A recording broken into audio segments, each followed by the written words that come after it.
Hello, everybody, and welcome back to Tides of Death. So, you've climbed to the top of the island. You found the entrance in. It's a little hard to get to. It's a little treacherous of a climb, but surely, if someone was wanting to get up here, especially if they had climbing gear or help, it could be a pretty easy way in. Luckily, the entrance is well hidden on the top. So, as long as you keep it secret, you can also keep it safe. Yeah. Can I, not right now, but if I got the right materials, could I somehow make it more difficult, perhaps oiling the cliffs or laying some sort of spikes or something like that? Oil the cliffs, the oil will wash away with time. You'd have to re-oil them every single day. You could add spikes, but if you add spikes, then people are going to see that there's spikes in an area. The spikes themselves might lead to discovery. Can we actually say that it is kind of hidden within the base to be able to find the top entrance? Is that something that we... Okay, because then I think we actually may want to keep it hidden. Yeah, let's not tell them. The fact we have 2 new prisoners inside who we don't want to find the exit out. Yeah, 100%, because they could just go up there and start a fire. And correct, yeah. Yeah, we'd be fucked, so... we'll take Wiley and Bobby out sometimes to go on, their little excursions, but we're going to keep the entrance actually hidden just to the 4 of us. Yeah, okay. So I'll come back and have this conversation. Mm-hmm. Yeah. Cool. Right, so we're here for a week. We're healing up. We'll pick up. No spends his time making the. Yeah, you're doing your ship. Me and Archie will go back out and pick up Bobby and Wiley at the end of their trip. And then once everyone's back in base and the new recruits have been here for a week or 2, that we feel comfortable, I guess we head back out onto the open seas. Well, when you go to pick up Wiley and Bobby, is it just 2 of you, or is it the whole party going? Nilrum's not going. He's probably making his figurine. Okay. Yeah, if Sail wants to come, Sail can come, but Sail kind of needs to protect Nilrum. Yeah. Yeah, so it's just the 2 of us. All right. Well, the 2 of you will go to pick up Archie and Bobby, and boy... Not Archie and Bobby, I'm sorry. Wiley and Bobby. And boy, does Wiley have a story for you. Captain. We're on the island. Lovely place. Wonderful drinks, happy people, everyone's got money, everyone's playing card games, things are flowing freely. We discovered a couple of things that you might be interested in, Captain. Old Wiley is well, I'm a charmer. I'm a regular. I mean, look at me. Look how handsome I am with my stabbing knife and my walking foot. Everyone likes to talk to old Wiley about this, that, and the other thing. And, not a bad card player myself. All you have to do is fold every hand, and you can sit at the table all night long and hear stories. Out of interest, is that bar still open? I can't remember the name of it, but I give the name of the bar that we caused the commotion in. The one that burned down. No. Right. It burns all the way down. That is unfortunate. All the way to the ground. Well, don't do things by halves. That's what my mother always said. The first story to tell you all is that the governor of Angel Island, has reached out to the White Prince and offered him twice their normal taxation rates if the White Prince would deploy more forces to the island and keep a more close eye on it and do something about the pirates out here on the Outer Rim. You're talking about us. I figure it must be you all, and I can't think of any other active pirates in these parts, but apparently Angel Island is redoubling their loyalties to the White Prince in response to the horrific events of yestermonth. Oh, I suppose that's not too unexpected. Not much we can do with that information, I don't think. I thought you just might want to be aware in case there's ever an attempt to pilfer the place. Already some new fresh troops have come to lay out locations for some extra watchtowers and some new barracks. Don't know when the actual reinforcements will arrive, but the first engineering squad has arrived. Interesting. Well, I mean, you guys didn't cause any trouble while you were over there. Nothing too bad, I suppose. Well, Bobby ruffled some prince's pants a few times, but other than that, nothing to be ashamed of. Right, well, at least we can send you back there every now and again. You can keep an eye on the place for us. I must also say, I'm very good at poker, as I said. I pulled every hand so I can stay at the table all night long. But we're also broke, so it's a good thing you came when you did. Well, that's what the money's for. Aye. The second thing we found that might be of notice or interest was this rumor that kept getting passed about from some of the locals around here and some of the rum runners that bring in supplies from other places. They say they've been sailing past Sulphur Island and seeing a glint from high atop the peak there. You know how the island has that butte that rises well above the jungle floor on top of the mountain range. Well, there's something up there. There's some sort of... The rumor is a spyglass reflecting sunlight down onto the ships below. Someone or something living rests atop that spire and peers out down to the waves below. Now, that is a curious story. People of Angel Island are a bit superstitious. You know, being right next to the place that the White Prince laid low with the undead. Some say it's the spirit of the Kaiser family taking atop the watchtower, keeping an eye out and keeping all who would come and disturb their dead at bay. I think that's a load of crock. I think there are survivors on the island. I think that they left the outside, the shoreline where the White Prince could find them and moved inland and upward. And I think there's a city or a town or a palace on top of the highest butte there with the greatest views all around the island, 360 degrees. I think there's a secret. That is interesting. These people are about the closest things we could naturally find to allies, I suppose. They wouldn't have much love for the White Prince. What do you make of this, Archie? You willing to brave the skeletons again? Go back there? You know, Captain, they weren't really a match for us last time we were there. Punched them real good. So if they do want another piece of this, I'm sure we'll make it through. But yeah, well, we got pretty good at jumping over those roofs, right? Yeah, and they don't like the White Prince. We don't like the White Prince. I can see it.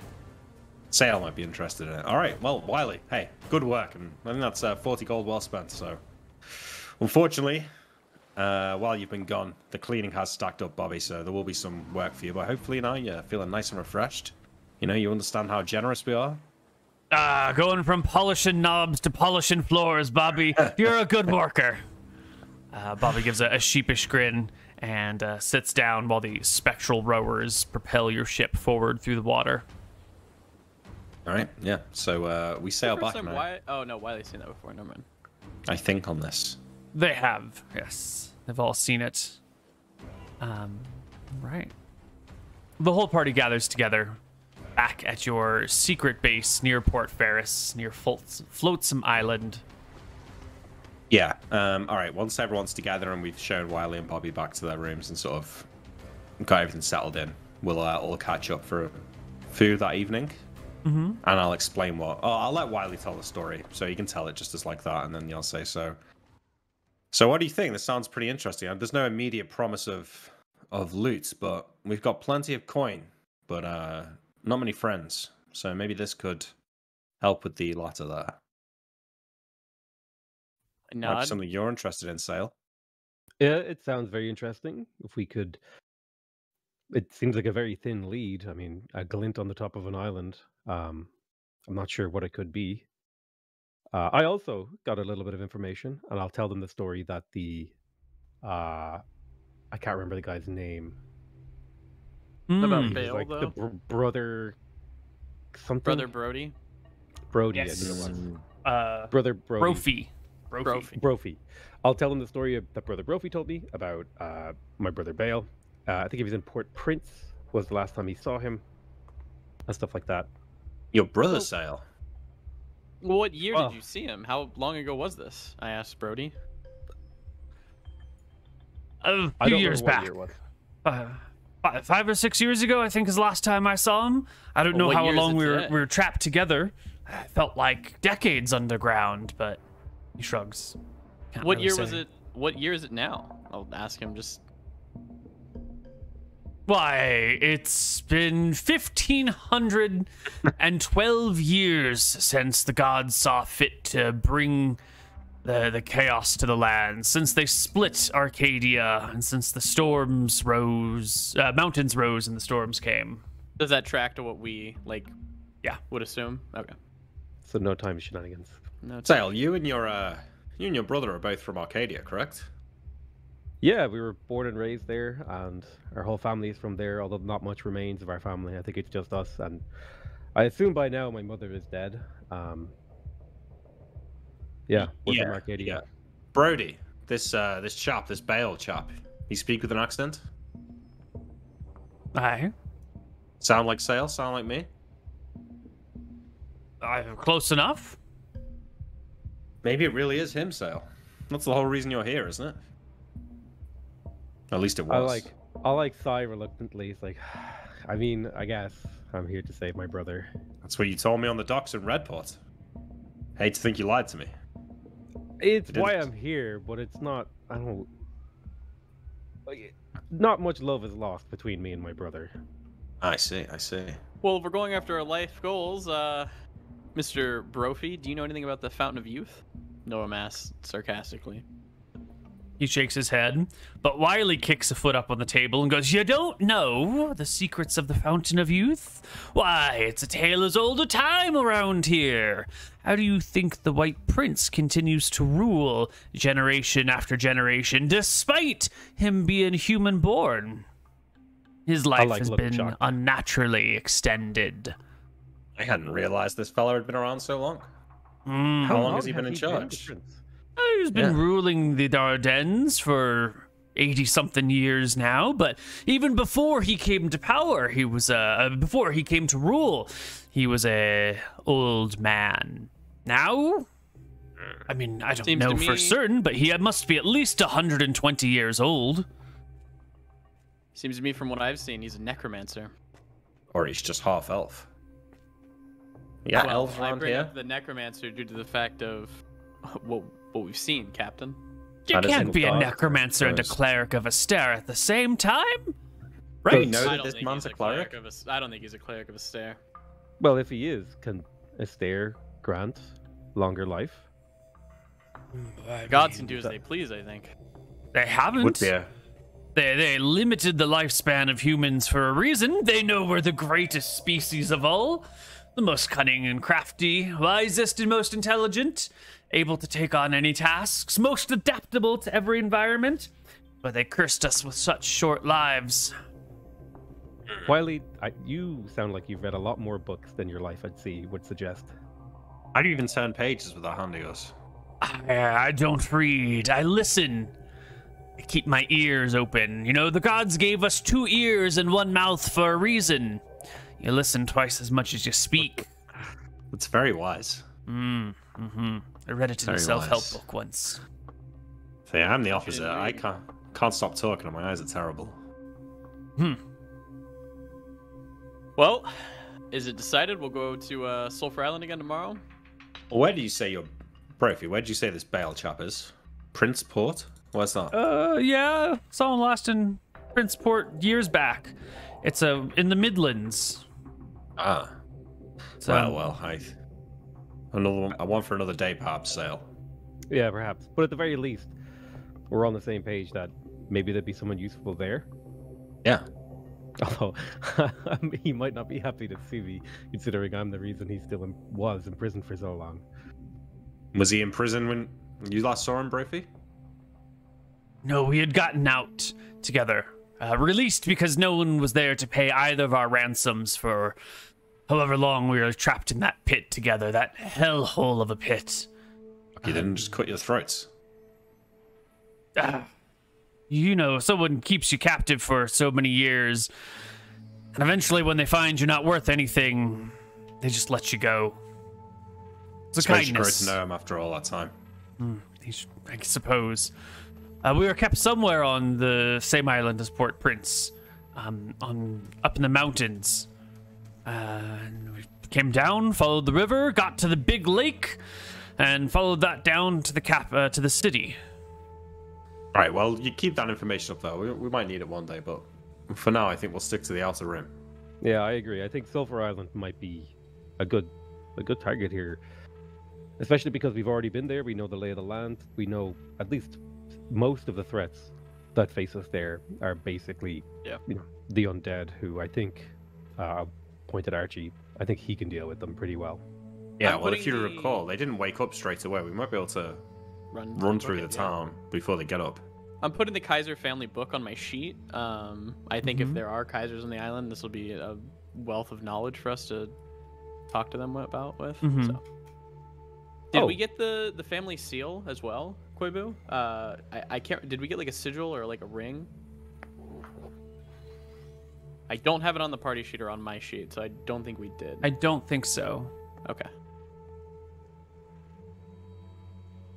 So, I mean, our plan was to go back to where the goblins were and check up on it, or at least that area. So I think we sail there via Sulphur Island. You definitely got the Lady Sulphur's ring that had the seal on it. If I remember correctly, you pulled it off her corpse.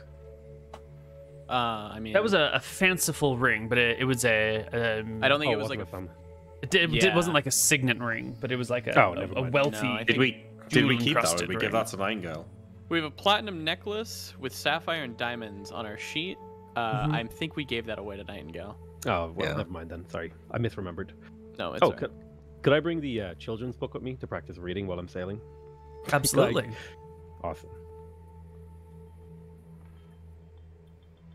All right. Off we go. There we have it, yeah. Make sure to have a word with Wiley and, keep an eye on the two new people, because they might try something funny and you need to be ready to do something about it if it happens. Captain, I think that we should show Wiley the exit so that he can defend against it. That's a good idea. All right, so let's do that. We'll after the end of this conversation, I'll stand up from the table. Wiley, come with me. I want to show you something.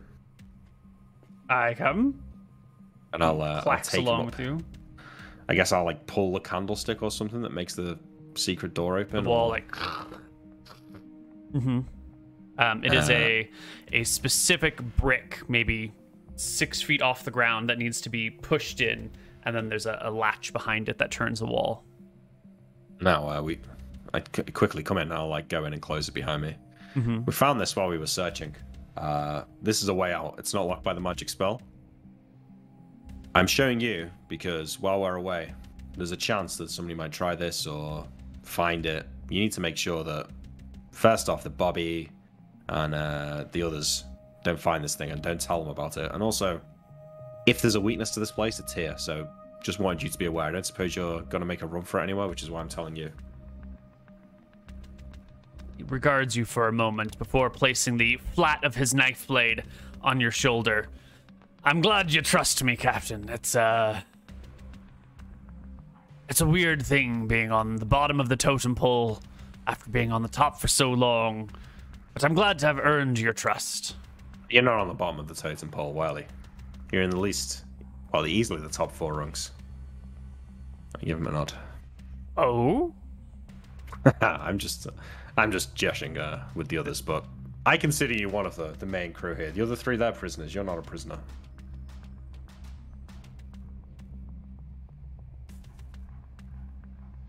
Thank you. Thank you for saying it. Oh, God. Yeah. Well, that's all right. It's all right. Come on, let's get you a drink.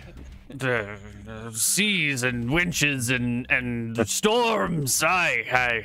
It's a storm. That's what's got in my eye, he says, rubbing it with the, gently tapping with the point of his blade, trying to wipe away.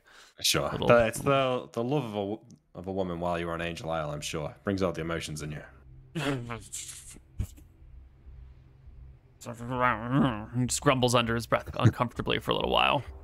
And soon the party is together and ready to set sail for Sulphur Island once more. Nilrim shows the crew his miniature that he made of the ship. Completely identical. Wow, that is amazing, Nilrim. Aye, we're gonna put it in the. We're gonna make this ship super small, and we're gonna put it in a bottle. Basically, what Nilrim's saying is just fucking crazy, and I hope that none of you believe it. But how did you? Are you just carving this, or did you stuck parts of this together? Is it an amazing feat of engineering, Neil, or is it more just like a a reasonable model. It's a pretty amazing feat of engineering. It is a scale exact model of your existing ship, with the mast up and with a sail around the mast inside of like a booze bottle, which is clearly the ship won't actually fit in here, and somehow he's managed to put or build the ship inside the bottle. I'll be impressed. I'm just like, this is a masterful feat of crafting. Nilrim, well done. Although, what is it for? Well, it's to shrink our ship and put it inside the bottle. Oh. I thought you were going to put it on the mantelpiece. No, well, I can't do it yet, so I'm going to keep it here, but hopefully soon figure it out completely. But yeah, this took Nilrim 2 weeks of... This is all he did. You bringing it with us? No. I'm going to leave it in the the magician's room. Yeah, the magician's room. Yeah. The wizard's room. The wizard's room, yeah. The laboratory, right? Yes. Yeah. So he'll go put it in there. He'll wizard lock the door, and yep, we have one of those ready to go. All right. Keep your wits about you. We don't know what's going to be on this place. If there's skeletons, if there's giant ogre zombies, there could be all sorts down there. So who knows what we'll find when we'll go digging around. Let me figure out my spell list. Just make it 100%. Same. I got to do my sailing list. But I'm good to go, I think. I'm just going to go around to the people who are left and just ask them, like, hey, is there anything you want while we're out if we get a chance to pick it up? Just kind of like trying to like build a little bit of rapport with them. Like maybe the cook lady wants like an extra skillet or something, or like small knickknacks or tools that they need. All right, I'm going to make some Stockholm Syndrome checks, see how they feel about you guys at this point in time. Janet is mostly terrified. Nice. You ask her what she wants, and she meekly replies that she doesn't want anything, just, time alone to spend in prayer. Maybe, is there a chapel? A place where she can go and pray? She would love to spend more time praying to the gods. Alone in peace. I'll point her to the harbor and be like, that's the chapel there. That's the ocean. You can just pray to the ocean. And then I'll walk away without explaining. Brophy, on the other hand, is coming around pretty quickly. This isn't his first time being captured by pirates. And granted, he is once again being held in an underground lair without any ability to escape. But this time, it's not a 6x6 pit that he's got a shit in with like one other dude. This is a pretty step up. Yeah. And hey, the guy that I was trapped in a pit with last time, his brother's one of the captors this time. It's not as bad. It could be worse. There's a whole bunch of room to walk around. There's other people. There's this interesting Wily character. There's a cook. Like, things are good. So I'll also let the party know that I had promised Brophy that we would consider his time served if I was able to find my brother off of his information. And that we would agree on some amount to discount him. Okay. Yeah, that's fine. Normal ask Bobby. Now that you're number 2 at home base, you have a lot of responsibility. Wiley can still kick your ass, but if those others try to kick your ass, you better fight like hell. All right? Is there anything you need while we're out?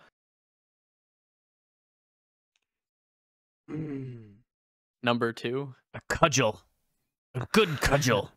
A club that inspires fear. Maybe something with like a skull in the end that you beat people with. That way I can keep these landlubbers in line. Normal grab little Bobby's, his bicep. You're not the strongest, little Bobby. Maybe you shouldn't be thinking all the time with your strength and muscles. You need to start doing what I do. Think with your head. You're a charismatic fellow, all right? Not gonna be bringing you home a cudgel. The next time, think of a better request, and maybe you'll get it. We'll step out and leave. Nice. Little Bobby is crestfallen. He says nothing to you before you leave. Good. And eventually, the party sets out. And after a day and a half of sailing, Sulphur Island appears on the horizon. It has a mountain range running down the center of it. On the eastern corner is where you guys last settled, and that's where the city is. And you can see from as soon as the island comes into view, this massive butte right here that sort of sticks up above the rest of the island. This area here, whoops. Can we do perception checks to see if we see the glinting light? Yes, we can get that in just a moment. This thing over here is like a large plateau that rises 100 feet or so above the coastline. And then on top that plateau is this like concentric series of buttes that rises up even higher. This is maybe, 500 feet above this, which is, 100 feet above the ground. So it's quite the impressive tower built onto this island. And the whole thing, this whole like upper plateau is just like a jungly, hot, sweltering terrain, which you can see from quite the distance. The Wizard Tower. Remember back in town over here on the point, there was like a switchback that did lead to the mesa above, where you could get to the jungly area. But that's the only entrance you know. Yeah, the town's right here. There are probably other ways onto the mesa from somewhere else, but you know of one. You got to go through the town full of undead to get to it. So that's fine. They didn't get up immediately. We can probably just run through it. Okay. Dock the ship. Tie the ship at the pier. Is Run the other through side the town. Is the other side desert? Let's go around the island. Yeah. Because we have all the time in the world, and just look. We should be able to see if the plateau is like shot smaller anyway. Let's do a quick around the island. Great.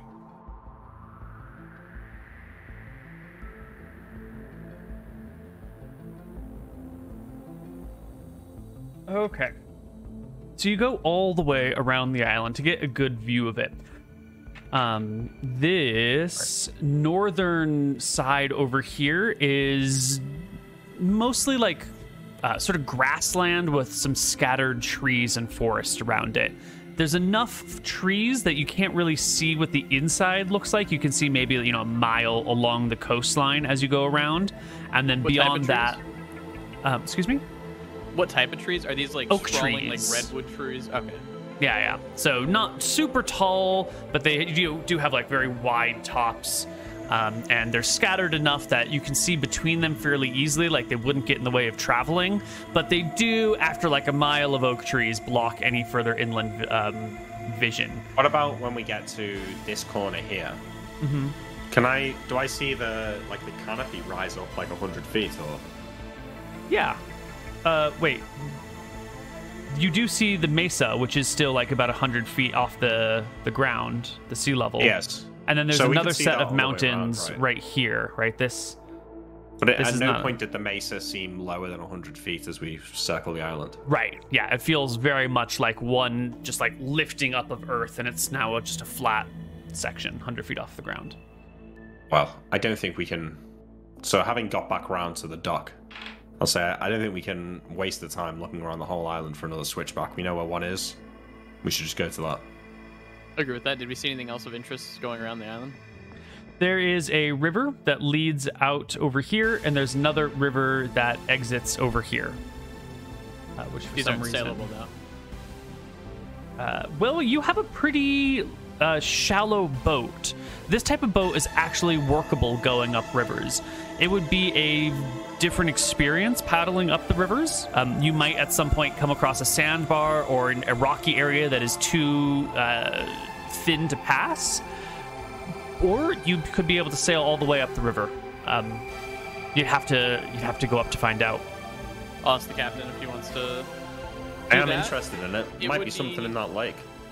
The best thing in the world would be us not getting spotted and our boat not being taken as well. Especially with it being hot, so I think going up the river might be the best. No reason not to try it. Yeah. I mean, I think we can make this decision as we cross the river, maybe, Neil. Yeah. So in our circling of the island. Yeah, you circle the island once. You would, come from here, and then you go around. You see this. You talk about it. You circle the rest of the island. You come back to the one dock that sticks out right in the view of all the shipping lanes that would come back and forth. You can see the town, you can see the dock. If you park your boat there, that'll be obvious to anybody sailing by. Yeah. Are you gonna want a navigation check for this going up the river? We will do a couple of things if we're going to go up the river. Is that what we are settled upon? Go up the river. Yeah.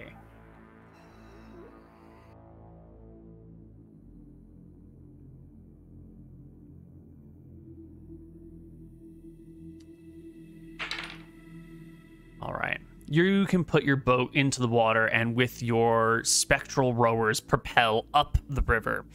I am going to need a navigation check from you, MrMouton. Oh my god, Natural it is 20. a Nailed it. natural 20. Yes. The river is treacherous. There are a few places that look pretty sketchy to get through, but being the fantastic navigator you are, and you found yourself a nice long 30-foot pole that you can like poke off of the front of the ship to see which areas you can pass through, you find a section of rocks that would scrape the bottom of your boat and find a way to sort of navigate around them. However, we're going to need someone to actually do the very careful steering around the rocks, right? The navigator is sort of sounding ahead, finding the right path to go. Now we need someone skilled at the helm to be able to follow Mouton's instructions and not smash the ship on these rocks. So is that Seamanship? seamanship? We'll do it. Yeah. Well, whoever's not doing the rowers will need to do a seamanship check. Oh, I guess I'm doing the rowers. So. Yeah. Sail Yeah, so then. it's me or sail. But if you've got seamanship sail, it's going to be better. Yeah, I've got seamanship. Yeah. All right, So so you, give us you a would probably on seamanship the front, check. like shouting out things to Nilram, Yeah. like rock on the left. Blah, blah, blah. Yeah, Mhm. I'll do the check. 10 degrees right. Up starboard. 5 degrees port. Yes. With Nilram showing you the way, Archie propelling you forward, and Sail at the helm, you can navigate around the first couple sets of nasty rocks and pitfalls and make your way up the river. On both sides of you, the jungle branches lean deep over the river, making it a nice shadowy, shady rowing. The river is fairly slow. It's mostly at sea level or, just ever so slightly above. So there's not a lot of heavy currents against which you row. While the three of you are focused on these tasks, that leaves Captain Winters to be the lookout, to be seeing what else is happening in this jungle. Can I explain something before we go any further? Please. Before we would have went up this, Nilram knows there's a million trees, okay? We know it's really rocky going up the river. I don't want anybody falling under the boat, so I think that we should have all tied ourselves to the boat, specifically. Would everybody in the crew be okay with this? It's not necessary. It is. You guys can tie it. I'm not tying myself. Okay, I tie myself. Archie's not doing that shit either. Yeah, good luck. Yeah. I didn't quite follow. Why are you tying yourself to the boat? That's a question. I don't want to fall out of the boat, and I also don't want these trees to grab me and pull me out of the boat. So I'm tying myself to the boat. You're See, now worried that that's the some paranoia trees right are... Well, right. I'll have myself loosely tied to the back of the boat. Thank you. You think the trees are going to come out and grab your sail? I was like, They could. no, it's a pretty small boat. We hit a rock, you're going in the drink, man. True. That's not what he said. He's talking about trees grabbing you. I think that's No, just his paranoia Nilram kicking first in. off said the rock and falling out. Well, hopefully we won't be hitting any rocks, right, Nora? Well, hopefully not, but things happen. And it seems like you're too stupid to plan for the worst, so good luck, Perhaps I Captain. am. Yep. No, I'm tired yeah, of myself. Yeah. I'm Right. on lookout here, with my legendary 8 perception. obviously, I have no other useful skills, so I'll keep lookout. Well, Captain, give me a perception check for what sorts of things you might be able to spot in the jungle. Spyglass should give him a bonus, surely. Oh yeah, it gives me advantage. Bonus right of now. 1. Yeah. It's advantage. That's what it's doing in the The past. spyglass might be advantage for trying to spot something distant on the horizon, but when you're trying to scan the jungle around you, the spyglass only narrows your field of view. Oh yeah, I just seen a Perhaps- goblin's toenail. Perhaps this is why you rolled a 10, is because you're using the spyglass to scout the jungle around you, and you just your field of view is so small, you see nothing but trees and parrots and, birds all, of paradise and... It's all Yeah. about the image for Winters. Mm-hmm. It's got the hat with the feather, the spyglass, 1 foot on the edge of the boat. Yar! that kind of thing. You're showboating. Give us a charisma check to see how well you're there we go. please. Oh, yeah. There, Oh, my God. He's not doing anything, but he looks like he's in charge. He's a proper cool, CEO of this ship. Exactly. Okay. You sail your way up the river. You don't see any threats. You do manage to navigate past all of the deadfalls, all the pitfalls that might be around here, until eventually you break out into a massive lake. It must stretch like 1.5 miles in each direction. It is quite large. It's almost rounded. There is a single river leading into it, which comes from a waterfall that drops off of that mesa. As soon as you break out of the trees into the lake, you can see the 100-foot cascade against the back of the mesa, which then drops down to another little river that floods into the lake. And then there's jungle all the way around you, and a little tiny wooden dock on the far side of the lake near the river that leads from the waterfall. All right. Well, I pointed out. I see it in the spyglass. Straight away. There's a little dock down there, guys. I think that's got to be where we should be heading. Oh. Do I see any of those used at all? The dock does look quite old. There is a rowboat tied up to it. You can see a thatched roof sort of beyond the dock within the shade of the jungle, but you don't see any people standing around. The rowboat is tied with some hempen rope to the dock, and it is just sort of like maybe at rope's length away from the dock itself, so maybe 15 feet out, just sort of floating in the water. Is the dock by the waterfall? It is by the river that leads from the waterfall. So it's like, on this map, it's like right over here-ish. Yeah, okay. Let's sail in. Yeah. Might be a good place to put the boat for the night. Yeah. Should be safe here. Or just as long as those... I'll look around the trees. Those monkeys don't, mess with the boat. I remember last time we were here, whatever that thing was, it threw something at me, and it nearly got me killed. Yeah, I remember that. That was funny. As we get close, I guess, Nilram will lightly call out, superstitiously, because there's a building, you said, yeah? There's a thatched roof? Mm-hmm. He'll call out, we mean no harm. We're just here visiting the island. We saw glints on the way, and we, not members of the White Prince, wanted to come check it out. We know what happened on Sulphur Island here and the atrocities, and we're here for the Kaiser family, Nice work, Nora. Oh, when we get to the tree line, Neil, as we step off the dock, it's kind of ridiculous, but someone in chat just said it. Can I, take some of my rations, maybe some seeds, little bits of dried fruit? Uh-huh.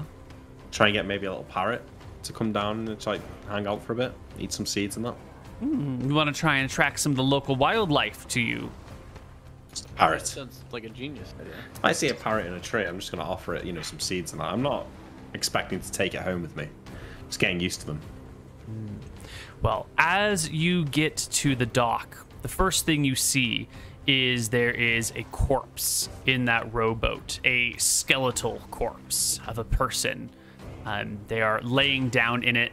There is a blanket that probably has blown on top of them since they've died, because it's not nice and neatly on them, but it does cover them from the chest downward.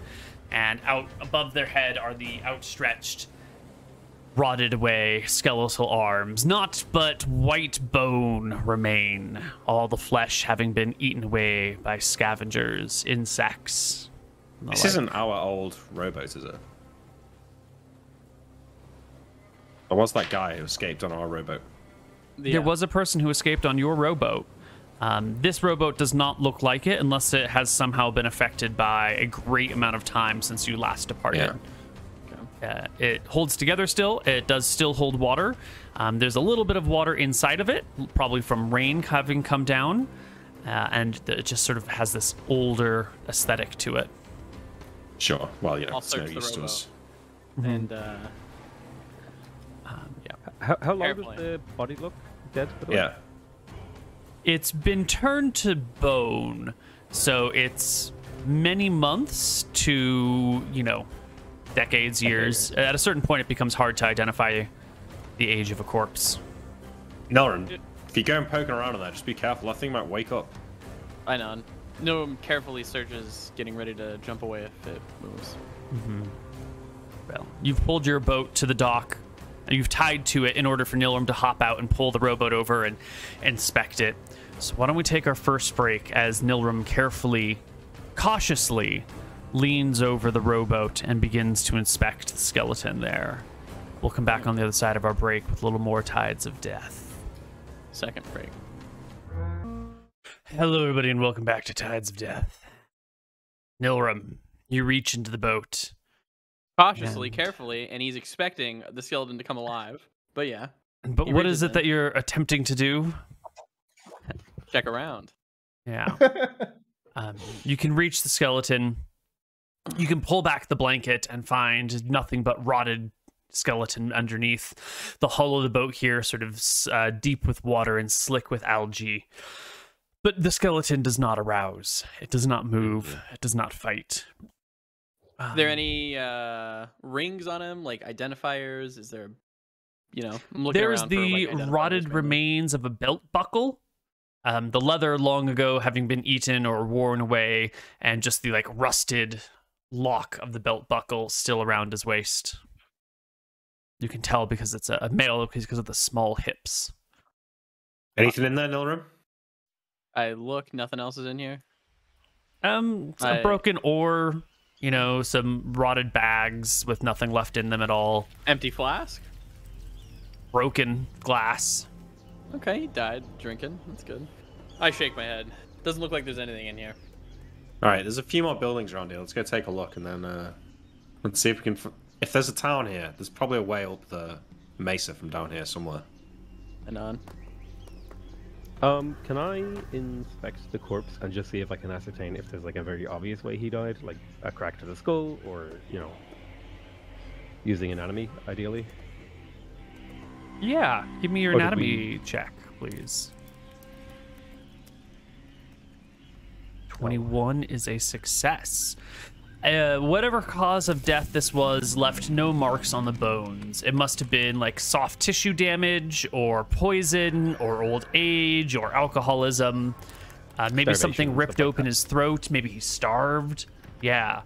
But it wasn't a weapon attack. Usually that would leave some sort of mark on a bone somewhere. Chunk. Maybe he had his throat slit and then was left in the boat.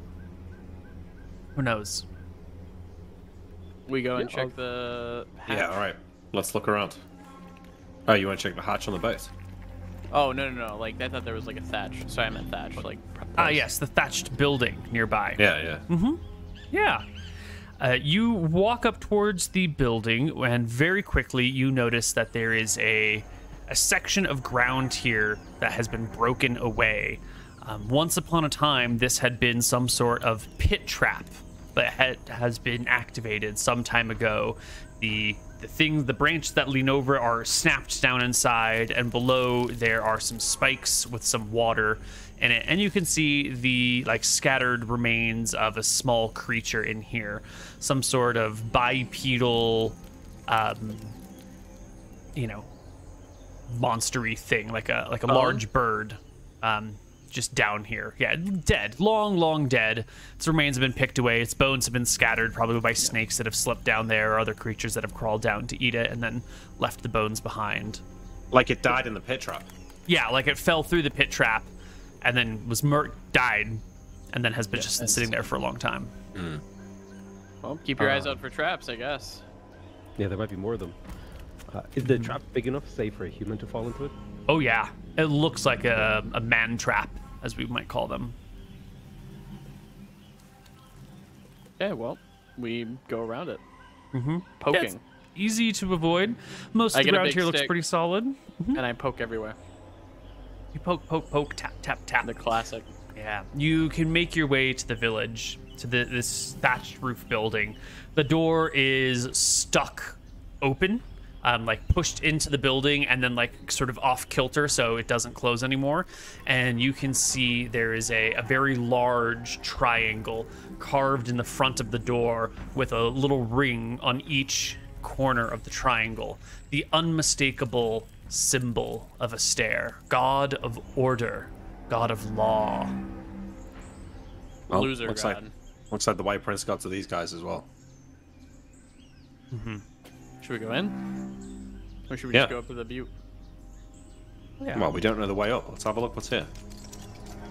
You can search this area. It does appear to be long left over and long ruined, but not ransacked. As you see, there's this building and there's a few more behind it in the canopy of the jungle.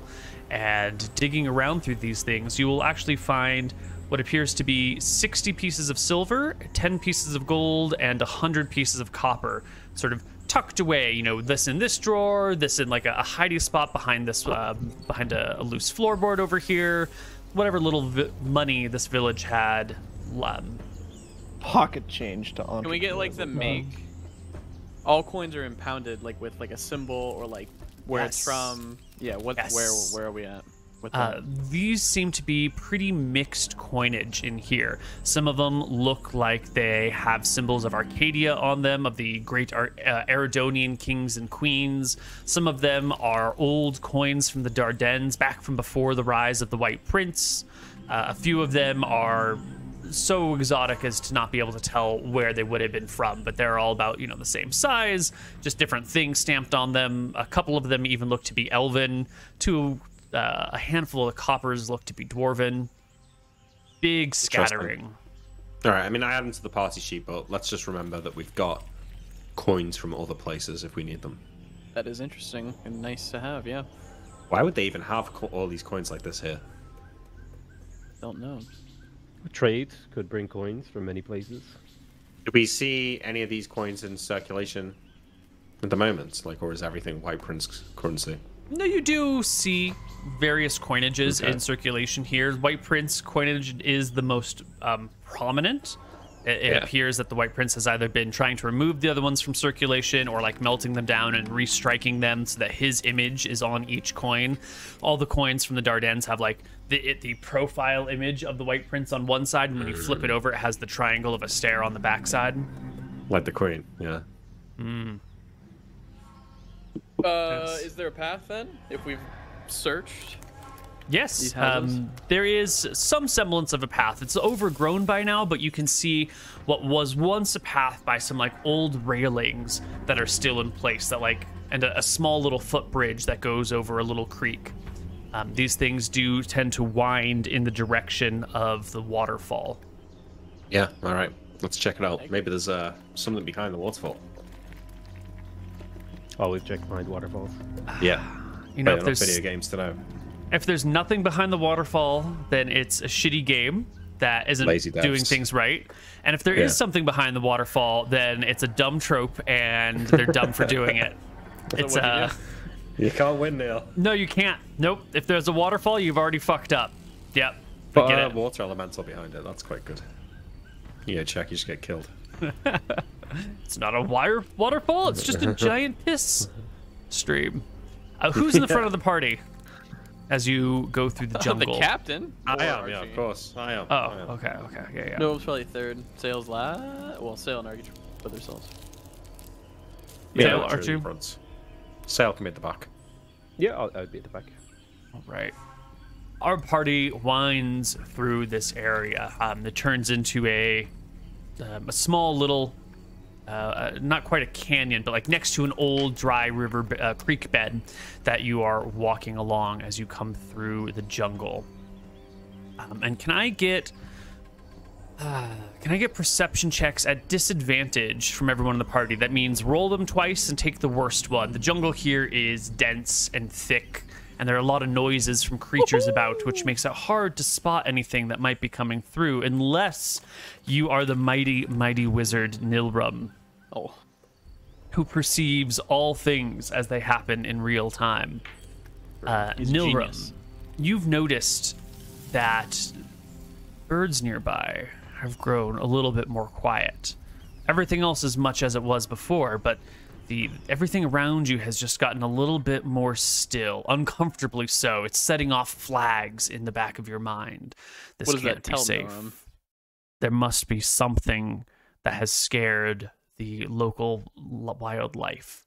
Something, some sort of monster, some sort of large predator, some sort of people nearby that have managed to like scare off the critters of the forest. I mean, I'll explain it to the party, but What, you think there's something here? well, I'm not sure. I don't think that means much to me, but the birds seem to think there's something here, so, you know, be on the lookout. He says. Yeah, keep an eye out. It could just be us scaring them. Clicks his They're used to heels being and by themselves dances here. on. We disregard your warning. Yeah, we don't Excellent. care. Yeah, We no. go forward. You keep going forward. You come to a little section where you can see, and coming towards you at But we go a carefully. quick pace is sure. a very large monster. I'm going to magic bring missile you to the combat page. Before found you it. can get the magic missile off, let me at least tell you what it is that's coming towards you. Holy shit. It is a bipedal creature with a 3-foot-long skull, rims of sharp, pointy teeth, a long tail to balance it, stubby little arms. If it were to stand up fully erect, it might be like 16 feet long, but it doesn't stand up. It leans forward, holding its tail out to balance it precariously on its 2 thick, monstrous thighs. This big ol' owl is a predator, and it has seen Captain John All right. Winters. Let's Archie, it's a all lizard. roll Punch it initiative. quickly. Okay, how hard very would it be large. to animal handling check this guy? You know, there's only one way to find out. Why don't you roll into initiative with an animal handling check? That's at 3 on your initiative, and we'll see if you can what you can do here. How tall did you say this boy is? If it were to That's an stand up, outsourced, it'd probably be like, 10, 12, 13, 14 feet tall. But when it's leaned forward, it's only like 8 feet. And right now it's leaned forward. Only 8 feet. Yeah. Wait, before Sale rules that, because I think he would know, would this creature be able to stopped by Entangle? Oh, Is this a huge or gigantic or incredibly strong creature? This is it is right on the border between large and huge. I think we'll classify it as large for our purposes here. Entangle, Probably wouldn't work. Well, I think it you might. know, You might if like there to were read it. just grasses, it might not work, but there's also trees. And Entangle does affect all the things. So if the creature fails at save, it will be able to break through more quickly than a normal person could. And if it passes its save, it clearly gets through. But you should be able to at least slow it down a little bit. Based. All right, stay perfectly still. It won't see us. You want to risk your life? How'd on that work Captain? for him? I saw it once in a movie. I heard it in a tale at a tavern about a park. You can't trust those silly bards, Captain. That's true, you're right. All right, you're right. Sail, you rolled in with a 12. Oh, you're doing Entangle? You don't want an animal handling it?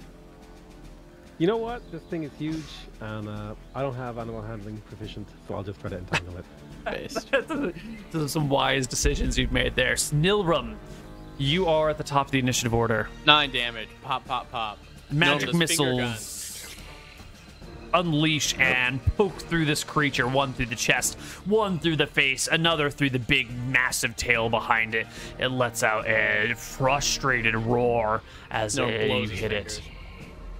Archie, it's your turn. Archie will run at it, jump into the air, and try to punch its face. Right? It's leaning forward with its jaws open in a ferocious charge. streak, ready to eat your hands. Go ahead and make me an attack roll. +2 for charge, -1 to your AC. 26 is a great blow. You land it straight on the creature's massive bony jaws and do 9 points of damage. Whap!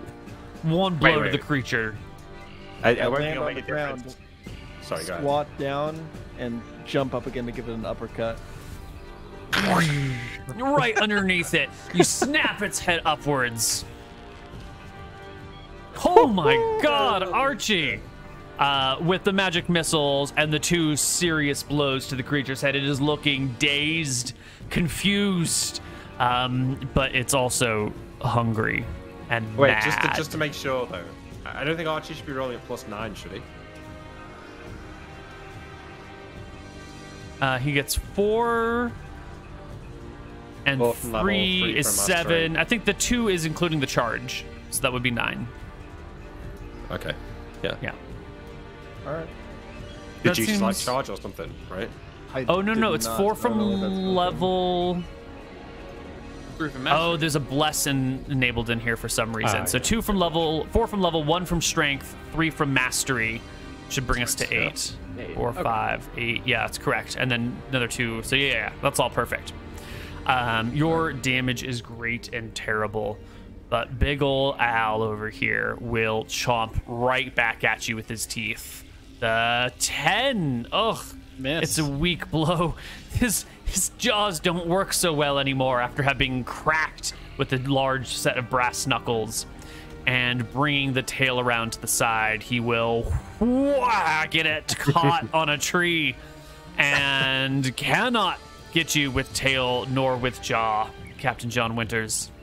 So sorry, Right. Koibu. I was getting ready to like receive this thing's charge, but seeing Archie like Superman punch it in the face and then uppercut it, I'll come around here like this and see if I can't get a flank attack, or like this maybe.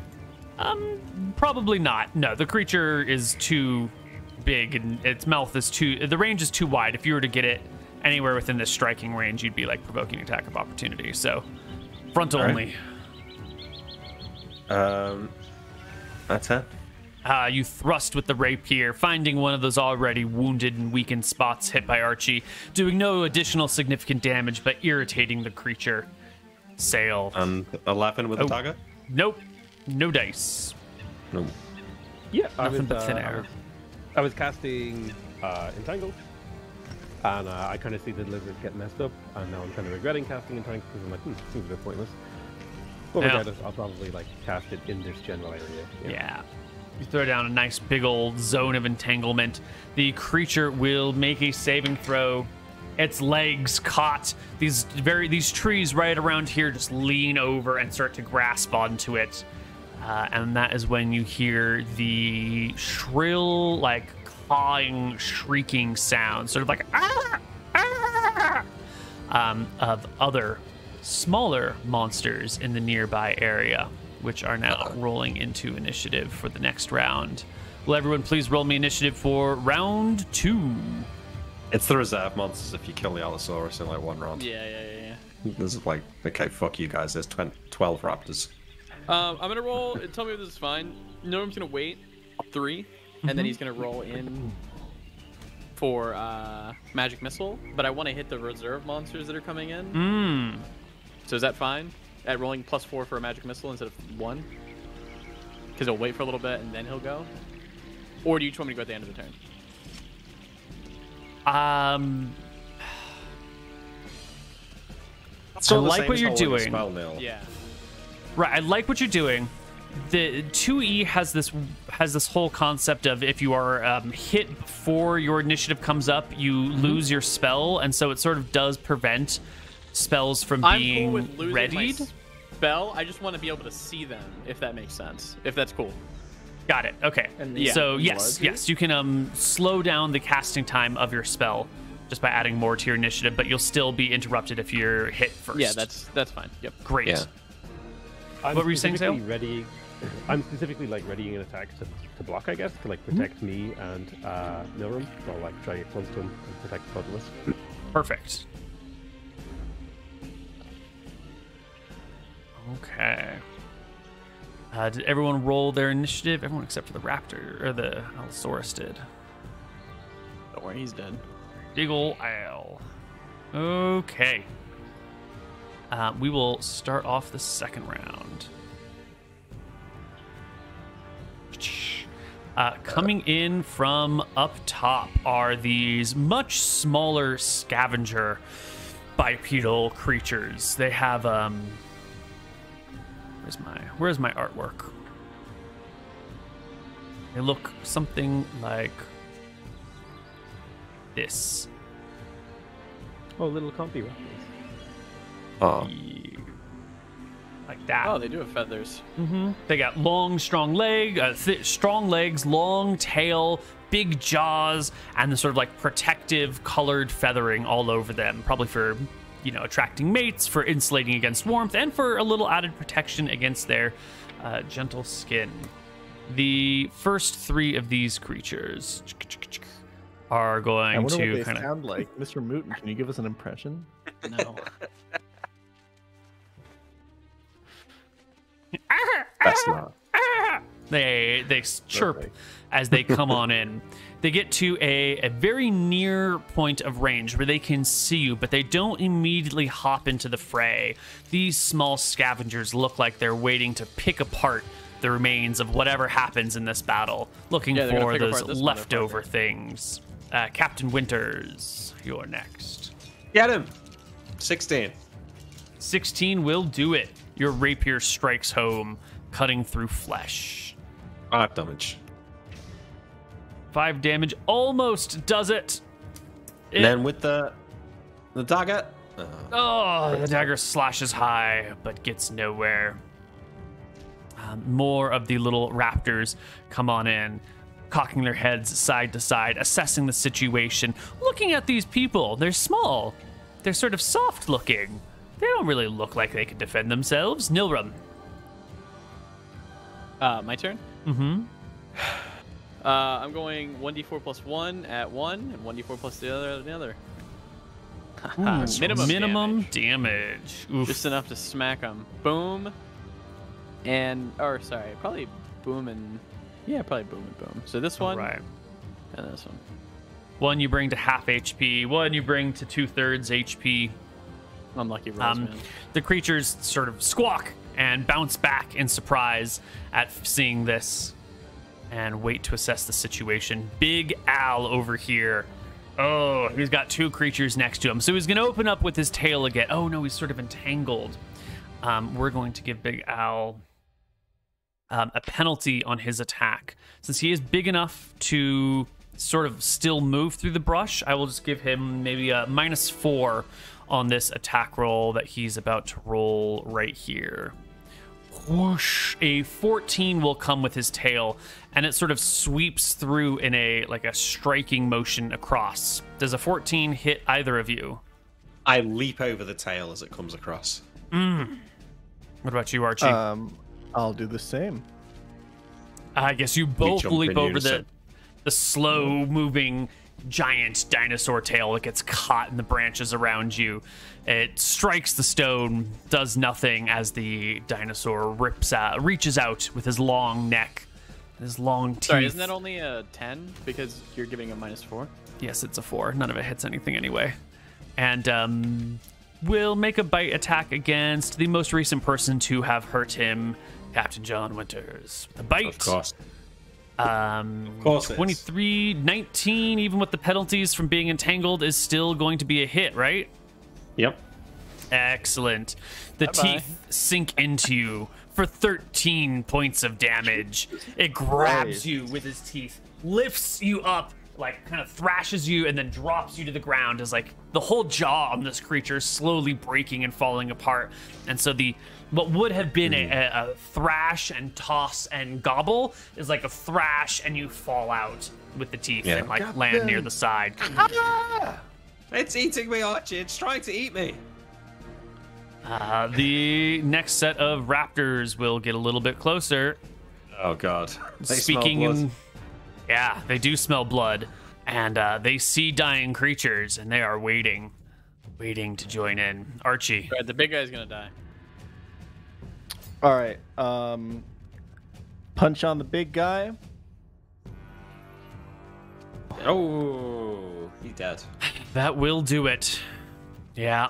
As he lets go of the captain, you find a spot. Breaking the jaw. Piece The of creature shit. crumbles and dies. Captain, Archie, back up. Maybe the raptors will go after that. I spin around on my heels, see the raptors. and roll initiative to try and climb this. How high is this little cliff here, Neil? Well, hold on. Archie still has to do the rest of his round. Sail has a turn. More raptors have to go. Yeah, we're still on initiative, okay. Right, but it's like a slanted thing, maybe 8 feet tall. Can I also try to climb the cliff? Mm-hmm. Yeah, you still have movement left.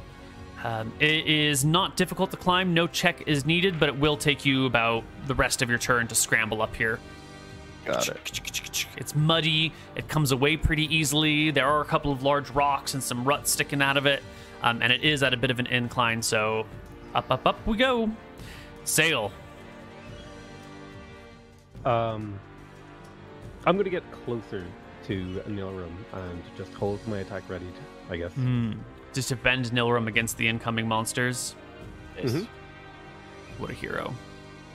All right, the first raptor comes down here. He sees the big old owl is dead off in the corner. He sees that this guy is bleeding over here. This one looks pretty wounded. These two are over here. There's 2 people right together in one pack. The raptor will go for the fresh kill. It'll slip over here and begin to nibble at the large dinosaur's head. This next raptor is coming over from the back. No, not in quite a good enough spot to eat anything yet. Not for that one. This one comes down over here, looks down from above, and it looks like the Sail Nilrum duo are getting slowly surrounded. Let us roll initiative, please, everyone. I'm going to shout at Nilrum and say we need to get to the others. Yeah, I nod. Confidence in that. All party members have rolled in. Wait, no, not yet, sorry. 2, 3, 4. Okay, Just checking my character sheet. Yeah. Okay. This raptor is the first one to go, and it will come straight for the captain. It runs at you and then leaps, stretching outward with its long or relatively long legs that each have one huge claw on it. And feet first, it comes to rake your body with the claws, looking more to like grip and hold on to you than anything else. I'm going to be shooting that as well, because we go at the same time. Excellent. I go 13. I go for a block, missing, but it misses. I hit him for 4. Ooh, you will hit it for 4. Are you sure it misses? Isn't your mage armor broken? No, the mage armor would have... Oh, from the other 13 guy. damage. It should have 13. 15, right? I think it has 14 because I'm level 4 now. I thought it was 11. But maybe Well, it's, maybe it's you get 10. an extra 1 per... Do we need to reread? Yeah, let's I'll reread check it. it. I think it's still there, though, I think, for now. I think is still there, yeah. Oh, no, it's 8 points plus 1 per level, so it is gone. Well, you have 12, so yeah, if it was 13... Yeah, then it's gone, yeah. Excellent. So the raptor does grip you. But it also gets shot. It does get shot, and it will take the damage as it flies towards you, further propelling it in the direction of the captain. The claws will rip you for 1 point of damage, grabbing hold of your shirt, coming in, and then the face. If the claws hit, the face gets a bite. The face comes in and tries to eat you, but no dice. You can bat it away with your arms. The magic missiles strike it. Don't quite kill it. I shoot this one with the other magic missile, because there's 2. Oh, right. Go ahead. 3 damage. And that will drop it. That raptor dies where it is. But the one over here will hop. We get movement? Sorry, I get movement as well, because I'm going to try and go to the party. That was... Okay. Yeah, go ahead. Take your So movement. spells go off, and then Nilrum is going to move on over. Mm-hmm. And I guess go near his captain. I don't know. All right. Oh, hey, Nilrum. Then this raptor throws itself off the ledge in the direction of Sail, who last round had readied an attack. Your turn hasn't come up again, so that readied attack, I think, is still being held, waiting for things to go down. Go ahead and make your readied attack, Sail. Oh, the rapier comes out, but too low. The raptor sails over it and attempts to claw you in the face with +1 to hit for high ground. 15. I think that's it. It's a match. It's 15. It is a match, which goes to the attacker. It lands on you. Its claws grip your shoulders for 3 damage, and its face comes out. Its big, pointy teeth come and start to assail your skull for another hit, for another 1 point of damage. The raptor is on you. It doesn't weigh a lot. It weighs like 50 pounds-ish, so it's kind of heavy, but it's not enough to necessarily knock you all the way to the ground right away. Leaving us with the next raptor over here. This one is going to... yeah, well, it's just going to go straight for Nilrum. Nilrum has blocked its path to the giant dinosaur, and it's going for it. It'll come up, throw itself at you with its claws, whoosh, nice. Get nowhere with it. The Allosaurus does not go in initiative, and Captain Winters. John, take your turn. All right, I'm gonna try and kill this thing, and then. Well, now Nilrum's here. I kind of got to fight. You can scramble up. Fuck it, we'll go there next round. Yeah. Okay, I'm gonna try and kill this guy. A 12. 12 will hit. Oh wait, actually, it's only a 10. Ah, well then that does not hit. No. Yeah. Okay. Both miss. I stand my ground. You fight the creatures. They fight back. The 4 of them back over here behind Sail are like chirping at each other back and forth. Like, and one of them will see Sail get attacked and come on in. And pretty soon, Sail is going to be overwhelmed by raptors. This one throws itself at you, but to no avail. Does not hit. The next one comes over as well, tries to attack you, Sail. An 11 is not good enough. No, it also tries to land on you and like gets hit by the magic armor and misses and falls to the side, kind of like landing over here-ish. Archie, from your position, you can see just at your feet, 2 raptors are beginning to eat your friends. But across the way, Sail is getting quickly overwhelmed and surrounded. If he tries to run, they're all going to get free attacks on him. He's trapped, alone. I think we got to fight our way towards him. Can he make it? Can he survive for a few rounds until you fight your way there? He can make it, yeah. I'm pancaking the guy who is fucking attacking John. Nice. All right. Fuck this guy.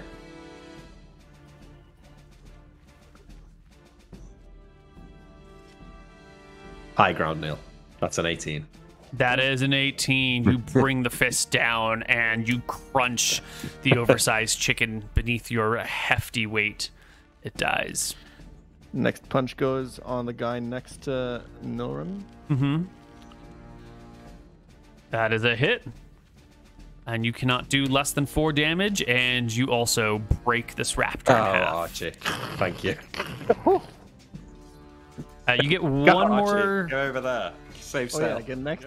No, this is the 3rd round of combat. You would have had an extra attack last round, but there wasn't anything to use it on, so we're back to just 2 attacks this round. And you are down here now. Sail! 1 raptor on you, 2 more beside you trying to eat you. What are you going to do? So, could I, for example, like put my step here and put my back to this rock without provoking an opportunity attack? Yeah, I would say you can fight your way to the back of this rock. You're not going a great distance. I think you can do sort of like a I'm fighting people, and just slowly moving the combat over here. That seems fair. They will like follow with you as you fight them in this way. I haven't seen them like actually climb up these ridges either, have I? You have not. Okay, so I'm going to assume they're not. They would have to like run all the way around to like jump down on top of me. So I'm going to put my back to the ridge to minimize the number of them that can attack me, and then I'll just make an attack at like the one that's on me. Great, that's this one.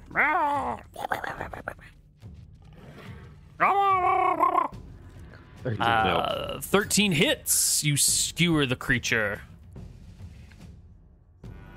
This is why I imagine you doing, Neil, when you were a kid and you had dinosaur toys. Just like making them fight each other, making the noises. 6 damage. 6 damage will cut all the way through the raptor. It drops, falling off of you, its claws pulling out of you, hitting the ground. This is already a dead raptor. This one will come on in. I'm just going to move the dead guy out of here and quickly move to take his fallen comrade's place, leaping to the attack. Claws first. No good. This one over here will come straight for Archie. Oh, natural one. It will jump past Archie. This thing has great leaps on it. Its powerful legs and its small little arms that flap with the feathers allow it to get just enough height to like sail over Archie's head and end up behind Archie and next to Captain John Winters. Amazing, because I've got a second attack. Wow. Well, lucky you. Unlucky raptor. This one over here will try to get into the fray. There's not really much room, and so it stands at the back, clucking and waiting for an opportunity to come in and eat you. John, get your second attack. 12. Hits. Oh my god. 7 damage. Exactly, He's it's dead. hit points. Ha! Alright. Let's save sail. I'll use whatever movement I have this round to start pushing forward. Okay. Keep in mind, I am casting, you know, a lot of spells for XP next time. Not that it matters, you know. Mm-hmm. Oh, that was the One wrong day. roll, sorry. Of course.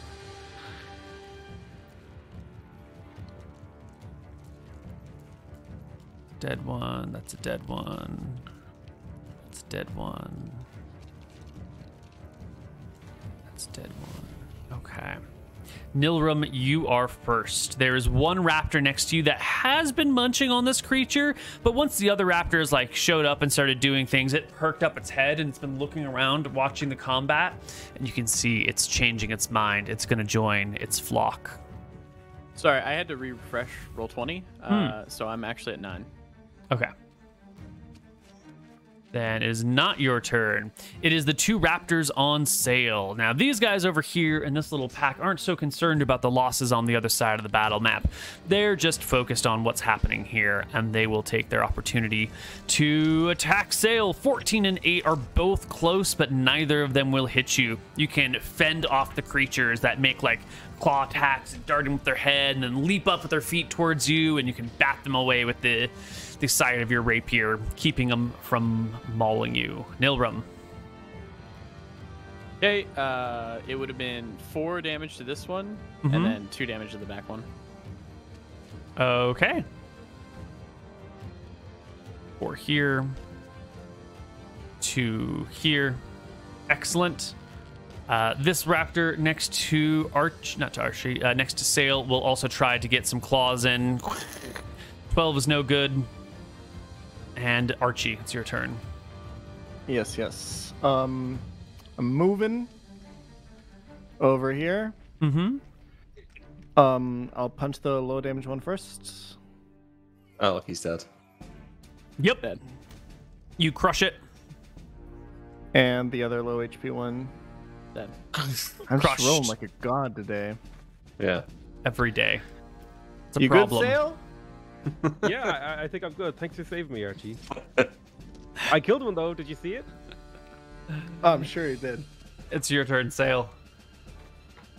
I'm going to put all. I'm like, wait, he didn't see it. I'm gonna put all my fury into trying to kill. You've got to get the kill this time. So He Archie has to sees win.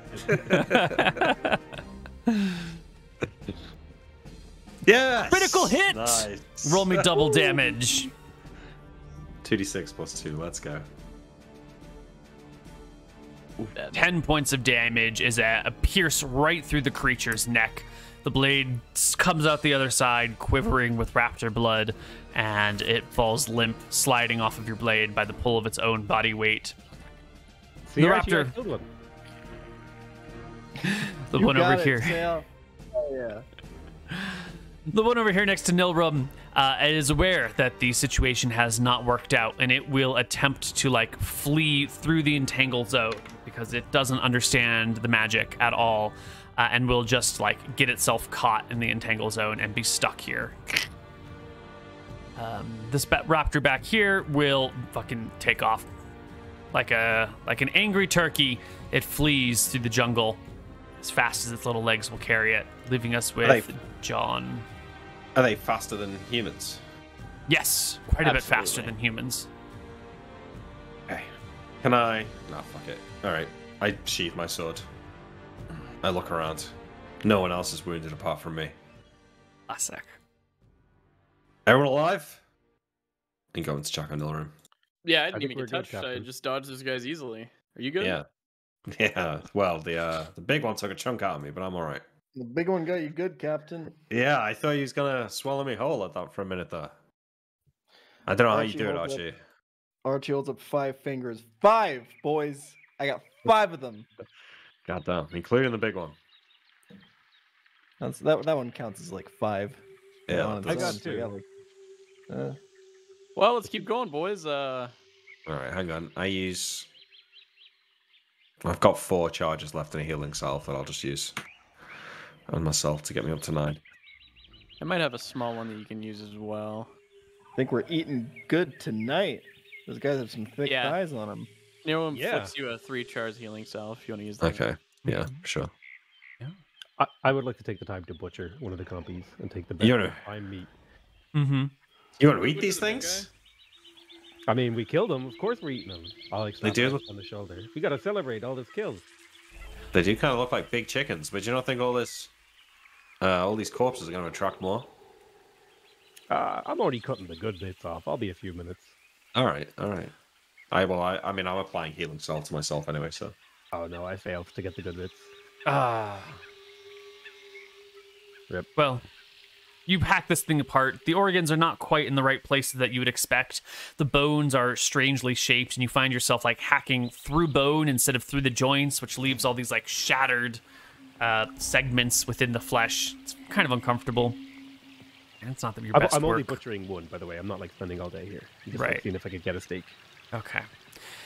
Well, the sun is beginning to go down. If you press forward, you can either make it to the waterfall before sundown or just around sundown. Or you can head back and drag one of these things and make camp in the old abandoned village for the night. Press forward. Which, Yeah, Forward? let's make our way to the waterfall. Sale, you can take enough for dinner tonight, right? Yeah, absolutely. Yeah, I mean, let's it's not the press best on. meat I've ever seen, but Yeah, a bit stringy, perhaps. okay. Still, though, thing was trying to eat me. Captain Winters gets the last laugh. You Yeah, we can press on forward, yeah. follow this trail, and sure enough, it will lead you to another small little village near the waterfall. Not quite at the waterfall, but there's like, so the water comes off the mesa, and then there's a large pool at the base of it where it collects, and there's mist being pushed up and all over, and kind of swelling through the jungle. There's cool water all over, and the deafening roar of the waterfall. But maybe about 100 feet back towards you before the waterfall is another collection of thatched houses. These ones are in a greater state of disrepair. The water from the waterfall here has caused them to rot much more quickly. Most of them are toppled. You can find one that still has like stone structures at the base and nice solid boards that have held the roof together. The thatch has rotted and fallen apart a little bit, but the majority of the structure seems to be intact. We just continue to the waterfall, right? Yeah. No, this is a good place to camp, right? In some of these buildings. Let's check them out. it depends. The last time we made camp in a town on this island, there were undead. Well, I poke my head in and look for skeletons.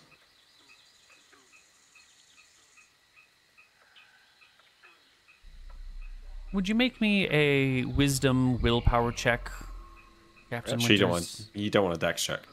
No, I want a wisdom willpower check. Easy.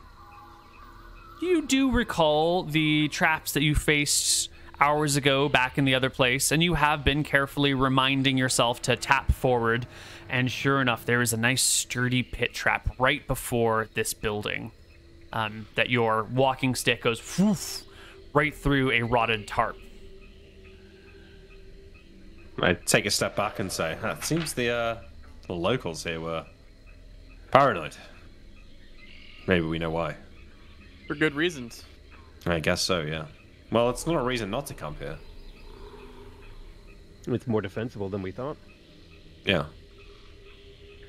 Can I step over the pit trap now? Yeah, you can, disable or, break it apart enough that you can see where the borders are, walk around it, keep poking your way forward. You will find another 2 pit traps near this building. Sort of like the entrance faces the trail that you're coming up, and then in the front of the trail, and then like slightly behind and to the sides are also other pit traps, as if anyone trying to approach this building from this trail would be Is this building caught by it. Different than the others? Has a stone base. The other ones seem to be mud brick bases, and the mud brick has like worn away with all the moisture. The stone stays nice and sturdy. It looks better infrastructure than the others. Yeah, so I will loop around the pit trap to take a peek inside. Excellent. Now will you please give me that dexterity check? Oh yeah, of course, that's no problem. 30. Coming in through the front, you find that as you cross the threshold, there was a very thin string of wire holding back a lasso trap, something that would go around the ground here and snag your leg. And as you break it, you can pull your foot back just in time as a tree snaps forward, pulling with it a rope that sort of just sails back and forth. Whoosh, whoosh, whoosh, whoosh, whoosh. Does this trap look like it was set up recently? I was about to say, there's no way this could be an 80-year-old trap. No way. All right, there's somebody still here. Guys, follow me in here. Living in the town or nearby? I follow Someone nearby. Oh, yeah. Shouldn't we just call out to him, Captain, like we did before? Explain that we know the atrocities that happened here and we stand with the Kaisers? All right. Yar! I be Captain Winters. Who goes there? Who's here? We're enemies of the White Prince. Perhaps you are too. Just the sounds of the jungle and the roar of the waterfall. Were there any symbols of a stair on the doors in this place too? No. Captain, I think that if they're going to be anywhere, it's going to be the waterfall. I think we should check it out before it's completely dark.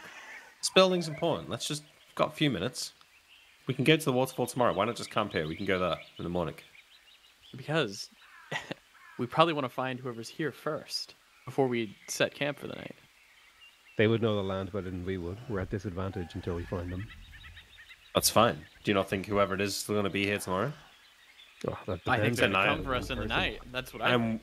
I'm wounded. Your spell's cancelled. This is an easily defensible place.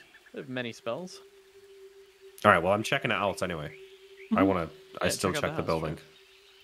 You can come on in. It appears that most of it has fallen into a state of disarray, but right near the front door, there's one corner that's nice and stable where a small little altar has been set up. There's little, what would you call them, like little vases that have fluids in them. There's what appears to be maybe like week-old rotted chicken nearby, placed on a small sort of rounded altar-y thingy. There's some burned charcoal, as if someone had set a small fire or had burned some sort of incense here recently, maybe, a week ago or so. It definitely looks like an altar to a deity or to a sacred figure of some kind, complete with offerings. No symbol? Yeah, I call out, Sail, get in here. You're going to want to see this. Does anyone have a religion proficiency before Sail gets a chance to speak? Let me see. No. Okay. Then anyone who wants can make me a wisdom check at half their wisdom to see if you can recognize the altar and what it might be. Like all of us or just one of us? Anyone who wants to. You don't have to investigate it. 16 and 8 will do it, though, PotatoMcWhiskey. You will indeed notice that there are little points on the back of this altar, like little dots, and they make up the configuration of stars that represent Agepa, the god of the hunt. Offspring of Astaire and Verasi. I'll relay this information to the party. So there's a hunter here. It's a shitty god. Is it? It's not one of the main ones. I guess I mean, they're alive in this island alone, worshipping this god. Seems like they might have a pact with this god as well. Yeah, well, let's hope they don't turn their attention to hunting us. All right, well, I see no reason why we should stay here. I mean, clearly whoever this is returns here, so if we really want to find them, this might be a good place to stay. But we can press on to the waterfall if you'd feel safer there. I would feel safer near the roaring waterfall. Any noise that we make won't echo out. Neither will any predators try and sneak up on us. People don't usually fight at the water source. I don't know if you've I don't know if you're well traveled, Captain, but it's kind of a neutral ground for animals. Before we leave, I'll cut off a small hunk of the meat from one of the compies and like leave it on the floor in front of the altar. I'm not going to worship, but I'll leave it there for them to use it. As a like, you know, someone was here, but we're not trying to conceal it. Okay. The party picks their way through the village. You'll find 2 more pit traps in here, but you're all aware of them and have been poking carefully forward, so they fall away easily before you. These ones also look fairly recent. The tarps that used to hold the brush at bay are old and rotted, so they must be traps that are continually reset or just have been manned for a long period of time. And taking the trail, you come closer to the waterfall. As you get near to it, the sound of the water is near to deafening. The track that you take runs back behind the waterfall, and you can see that it pops out on the other side, just like weaving away behind it before it goes and begins to switch back on these narrow, tiny, cliffy ledges where you're going to have to use like both hands to step side by side and sort of shuffle your way back and up this cliffside. In theory, finally something I'm good at. You should all be able to do it with a dex check at +4. It's well built enough that most people should be able to handle it fairly easily, but it's also sort of slick. If you fail the dex check, you might be taking a tumble. So, not yet though. We'll go in the morning, right? Also, if you are hit while climbing, it will provoke an immediate dex check with no penalty or bonus, else you fall.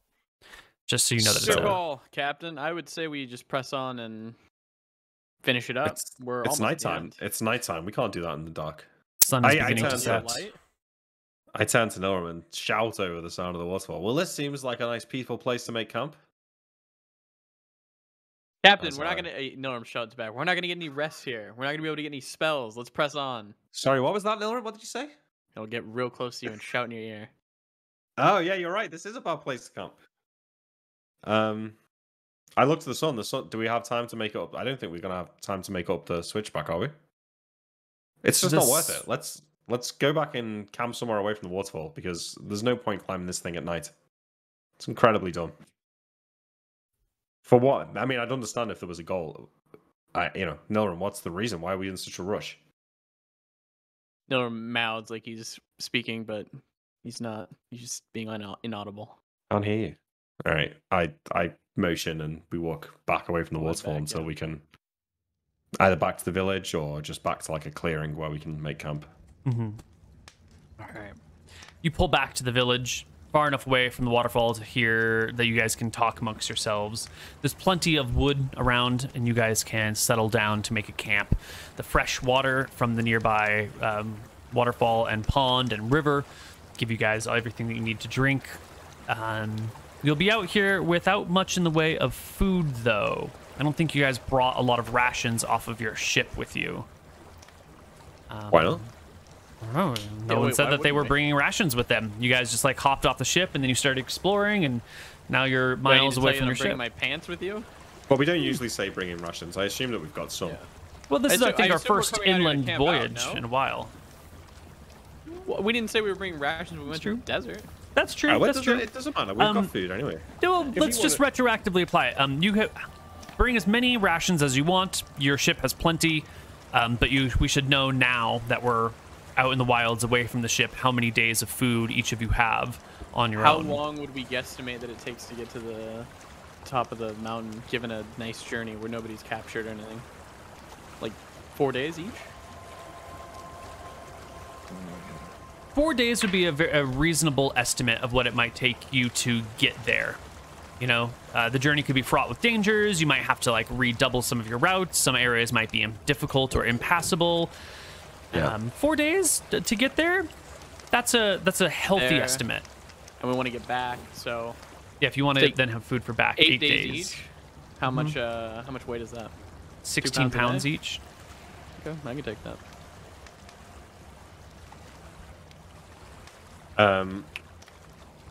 I will eat my rations instead of eating the dinosaur.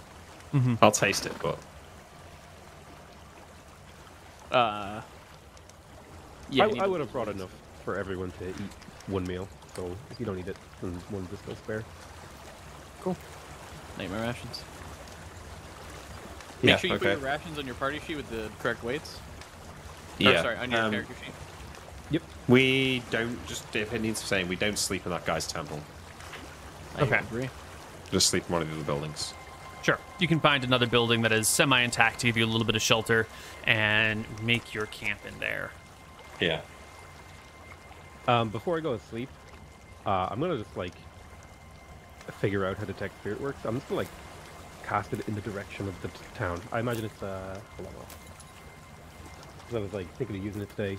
I think how far away from the town are we right now? Probably like The town at the lake that your boat is The docked temple. at? near the temple. Oh, near the temple. Oh, where you're in in it? it. You're We're in presently here. We're in that town, yeah. Yeah, I'm gonna cast detect spirits, just kind of like to cover the most of the thing to see if there's any ghosts in the area.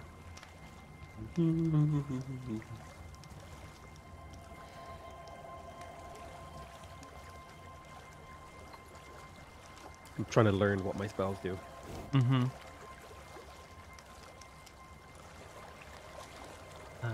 You do indeed detect a spirit.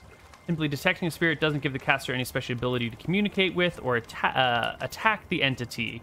But as you sort of, cast in the direction of that altar and of this like old, ruined, abandoned village, you detect spirits. Spirit singular? Spirit singular.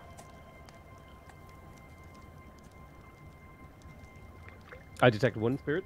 Oh, any within the area of effect are revealed in their preferred form or appearance for all to see. Okay, so not only do you detect a spirit, but a spirit sort of becomes visible, standing or like rising from the ruined building that contains the altar is the spirit of an old woman.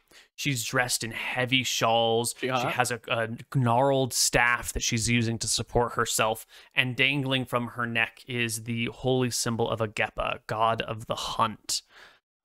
She looks out in your direction, cleric of Rohi, intently at you, gazing into your eyes. I will wave at her in a friendly manner. We can all see this? You can Or all just see tell- it. Yeah, I think you're making camp and you're like chatting amongst yourselves, and all of a sudden like this ghostly woman appears as the sun is going down, as Archie's getting the fire going, and this like semi-transparent, ethereal old crone of a woman with a gnarled staff that she leans on gazes out at you from this ruined temple building. We would have heard him casting a spell or chanting, right? This Possibly. I would have said. Oh yeah, go ahead. I would have said something to the effect of like, "Hey, I'm gonna try out another power for my god." Kind of like crack my fingers and try to show off a little bit. And then I would have casted detect spirits. I don't know how you want that to look. normal watch, I guess, and let let Sale do his thing. As the spirit rises from the house, I think I try to hide a look of like terror on my face as to what the fuck's going on here. I'll wave over the spirit and point and go like, I think that's a ghost. I think I can show us ghosts. Can it attack us? And I've heard speak? ghosts can do terrible things. It's a good question. I don't know. I'll shout out to the ghost. I'll say, "Hail, we come in peace." She raises her staff once and sets it on the ground and comes sort of moving out from behind the wall of the temple and walking towards you, except her feet don't quite touch the ground and they don't match the pace at which she moves. They move like an old hobbled woman, but her form like gently and easily flows across. I pull out the Kaiser book out of my backpack and I'll stand next to Sail and kind of like show it to her and like point at it. I assume it has like the family crest or something on like the front, yeah. Yeah, the book is held out, but she pays no attention to it. She meets Sail's gaze and moves closer to him, like transfixed on his eyes, oblivious to the rest of you. Good luck. I'm getting very creeped out. It's coming closer. I'll take a step back of uncertainty. Well, it's about 30 feet, 28 feet, 26 feet, 24 Does she look feet. like intent on violence, or is she like investigative? Am I like getting a sense? Wiz? Yeah, give me a charisma check. See if you can read the emotion on her face.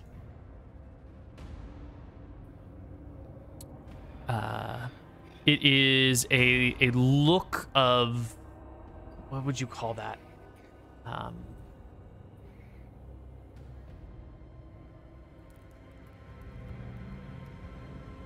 Have you ever done something and then, like, when you were a kid and blamed one of your siblings and your parent comes over and, like, looks at you like they know the secrets that you've done and that you've tried to, like, pass the buck onto someone else and they're kind of, like, intent and cross?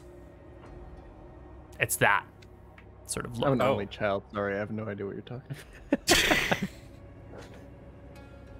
about. I'm like 20 feet. Perturbed and slightly panicked now that I see that she has some anger. I'm like, I don't know what she's going to do to us, guys. Feet. Should we leave?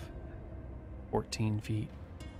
Spirit, 12 either feet. speak or we'll have to dispatch of you. 10 feet. No one will call out. 8 feet. I'll like 6 feet. I'll hold my hands up and say, I don't know what I did. I don't know what I did.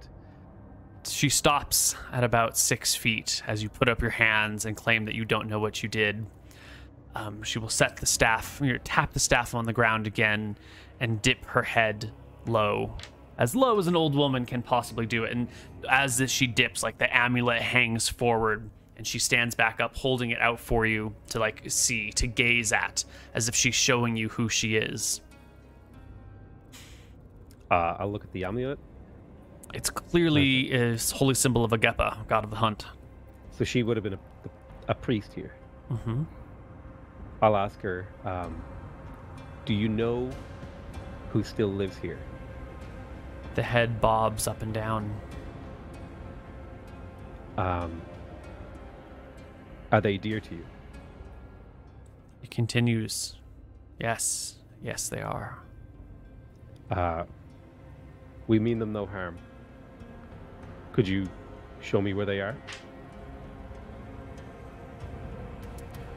Give me one more charisma check.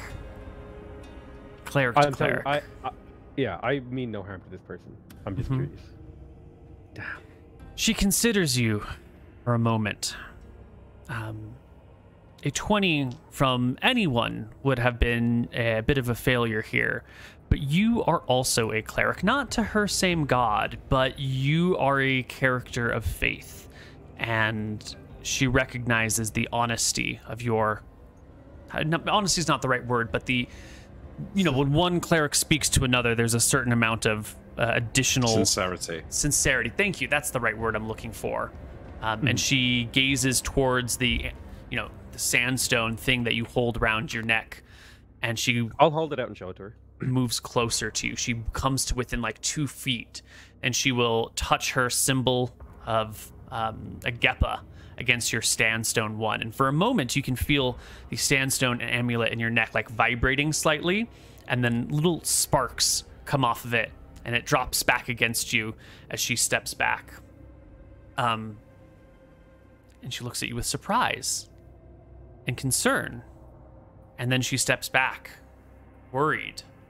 Then she steps back, afraid, and then she turns her back to you and begins to like float through the jungle at the same speed, but like looking like she's trying to run as fast as possible, but still at that same very slow pace away from you in terror, in fear. Sale, what did you say? I didn't say anything.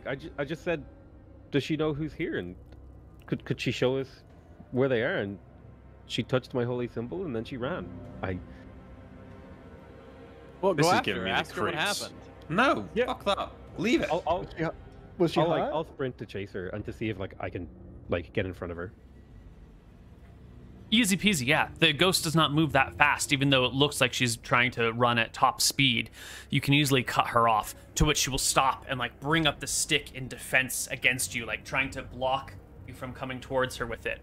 Afraid. I'll say, listen, I mean you no harm, nor do I mean those dear to you any harm. The only person I wish to harm are the followers of Astaire and the corrupted White Prince. Now, you can give me information, or we can be enemies. Well, that's gonna work. Ultimatum threats always work well in Neil's games.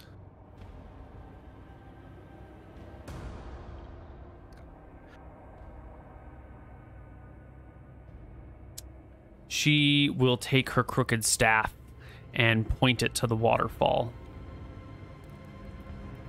Is she like pointing up as well, or just to the waterfall? Yeah, like she does like a trace along the line of the path that runs behind the waterfall. All right, and then she I'll thank will her. drop to one knee and then slowly hobble her way down to the other, even though she's hovering above the ground still and clipping through the foliage.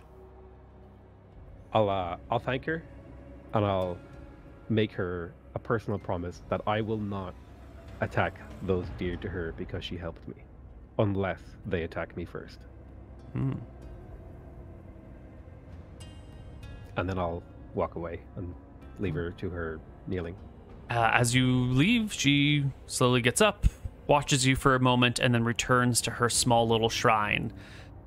I believe Detect Spirits lasts for a long time, like 10 minutes plus 10 minutes per level. So Like an you'll hour just, nearly.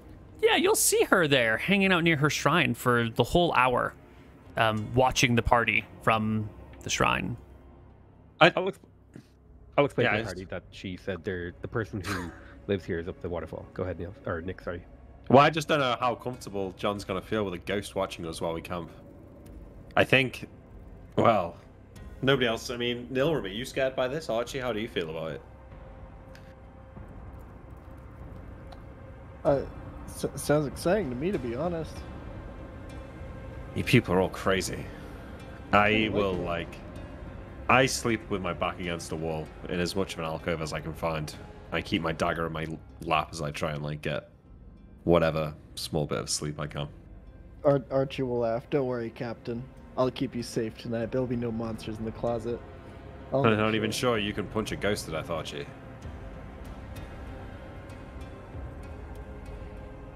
I've punched seems- it. It's been our way before. Never met a thing I can't punch. Sorry. No, go ahead. I was talking over you. No, that's it. It's just making silly comments. I'll be kind of creeped out by the ghost a little bit. And Oh, okay. creeped out by my own powers. That would be my take. Nora was too cool for school to be scared by a ghost.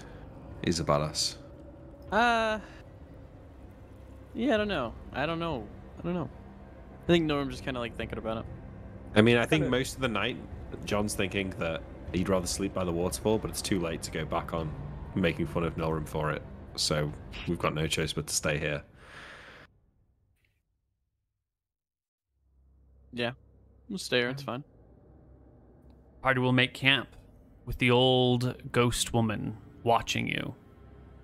You'll settle down by the lake, the little fire, dinosaurs are around, pit traps everywhere, ghostly ladies, and we will come back to find out what the party does on the other side of our next break. See you guys in a little bit. Hello, everybody, and welcome back to Tides of Death. Here The we are. night passes. The squawks from the jungle continue all night long. Your sleep is broken intermittently by maybe the sound of an approaching Allosaurus. Maybe its raptors come back. Maybe the ghost woman is here for your soul. But at no point do any of these things disturb you. However, it is sort of an uneasy night. I would like my 2 spellcasters to make me a really good, I'm able to rest despite waking up all the time. That sounds like a con check. Con or will, I feel. Unlucky. Oh, I shit. have a +15 to that too. Unlucky. Sorry. Wacky fucking rules. PotatoMcWhiskey, you can regain your spells. You're able to like recover enough. But Nilram, the constant disturbance, the weird spirits nearby, they shake you. They disrupt your sleep patterns enough that by the time morning comes around, you're still not fully rested. If you would like to, spells, though. You still have your previous spells. If you would like to try and continue to rest, you can delay the party by another half day or so to try and make another con check and get the rest you need. If I were to give him just spell fatigue, wouldn't make him sleep easier, would it? No, because this is this is a mental If the party's thing. down, Nilram will try and push for that. I think it's pretty important that he has his magic missiles, but if the party doesn't want to, I'm completely fine pushing on. I have everything but magic missiles, so I'll be useless in combat. You were in a rush yesterday. Now you want to wait? I was in a rush to get to bed, Captain, to get my spells. It's up to you. That doesn't affect me too much. Just know if we go now, I won't be useful in combat at all. And if there's anything with magical need, I don't have detect magic. I think our wizard is important enough that it may be worth it to delay half a day. Yeah. We can wait. You know what it's like on the boat, Captain. When one of the rowers hasn't slept, he holds everyone else back. I get it. Yeah, we can wait, Nilram. Get some sleep. Now the sun's risen, maybe you can summon your courage. Con? Yes, sir. There you go. You spend another half day getting some rest, and you can get your spells. Can I do the trick where I cast an armor spell on Captain Winters since he needs it now, and then relearn? Or I don't think we have been using that. I don't think that rule's come up yet, and I want to move away from that. Get away from it? That's fair. It's creates too much of a logistical nightmare. Okay, I'm going to take 1 magic missile. Do you want armor, right? Yes, please. Yeah. Do you think we need detect magic? We probably do. All right. Take it. Yeah, take it. 1 magic missile, 1 detect magic, 1 armor. I expend the armor spell. Come I on, was going to say, I would speak to the party as well about what spells I would take, because I could also take detect magic and stuff like that. Oh, that's true, yeah. Magic missile might be better than one of Sale's spells. If you can take detect magic, then yeah, and I'll take 2 magic missiles. Yeah, so the Entangle I cast yesterday, I'll replace with a detect magic. And I'd also like to talk to the party about like which 3rd level spell should I take, because I have Accelerate Healing, Call Lightning, Crave Food and Water, Detect Spirits, Dispel Magic, Extra Dimensional Detection, Feign Death, Hold Poison, Invisibility, Purge, No Customs, Line of Protection, Locate Object, Melded a Stone, Miscast Magic. Invisibility? Invisibility Purge. Maybe Hold Poison, if you don't know what else to do. I mean, we are in a jungle. True. Take that. There's a lot of save or die poison in 2nd edition. My cleric always has Hold Poison, just once. Yeah, just once. I'll take Hold Poison. Okay. Our party heads for the waterfall. You pass behind it, past the deafening sound of roaring water, the mist and moisture from it sort of soaking through everything. Even though you don't pass through water directly, you all come away sort of wet on the outsides.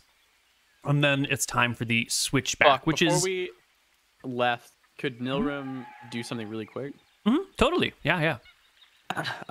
He's going to go over to the offering shrine where the lady was, and he's going to leave 2 gold pieces and some tobacco and his pipe, and just say, I've been looking for many years for the Fountain of Youth. Take this offering and if you have any knowledge, when we come back, please leave me a sign or some way to pass it on. And then he'll leave his oversized pipe that he stole from the guy he killed in the street, and his tobacco. Ah, yes. And 2 gold pieces. You leave the offerings, you say the words. You hope that when you come back, there will be some sign of them. Something. And then the party goes. You pass the waterfall. You get to the switchback. It's a long climb up. Part of it is not much of a problem. And then you can see that there's going to be a place where you're going to have to, like, side by side scramble back and forth. It will be a dex check at +4 to make it up this, because it will be slick. It will be fairly narrow. If you are encumbered past basic, you will take an additional cumulative 1 penalty. So at light encumbrance, it's a -1. At moderate encumbrance, it's a -2. At heavy encumbrance, it's -3. Well, how do we want to do this? Because, like, I'm carrying my rations on me. Can... I could take some off you. Yeah. I could. Can I ferry people's stuff across? 1 bag at a time, and I'll do multiple checks going back across. If you would like to sort of be the mule to move everything up and then bring the party up, or, you know, bring the party up and then move things, that is totally fine. Since you are a rogue, you will get a you can do a climb walls check, and if that fails, you can resort to the regular dex check that I'm asking people to make.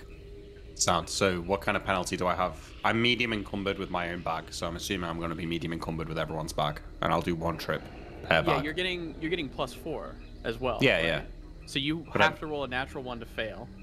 I'm getting +4, but I'm getting -2 for being medium encumbered, Neil? Yes. So you have to roll 1, 2, 3.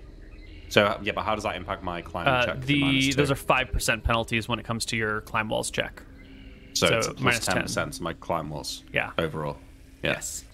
Okay, so how many do I have to make? There are 4 bags, so 4 checks. I guess you... Okay. Yeah, that's fine. Any cumulative benefits? You're already not going to fail this. No, because there really should be 8 checks, because you're going up and down, and I'm just going to say let's do 4. That's a cumulative benefit. All right, so... Ooh, hold on, let me get just going to give myself an extra 10 on this. So there's 4 climb walls, and if any of these fail, I do a dex check, right? Yes. Yep. Should be easy for you. Yep. All right, there you go. Path is not too difficult. The rest of you go ahead and make me dex checks at +4 now that you're all completely unencumbered. And let's hope no one fails. 21 is a pass. Oof. 18. Ooh, we'll get to you in just a moment. It's unlucky, man. It really is. Sorry, what are we rolling? Dex? Dex at 4. +4. Yeah, no problem. So Nilrum the Wizard is moving hand over hand past one of these switches. And I guess we're going to take the marching order that you guys are in right now. So PotatoMcWhiskey's ahead. MrMouton's right behind him. Pokemon Challenges is right behind him.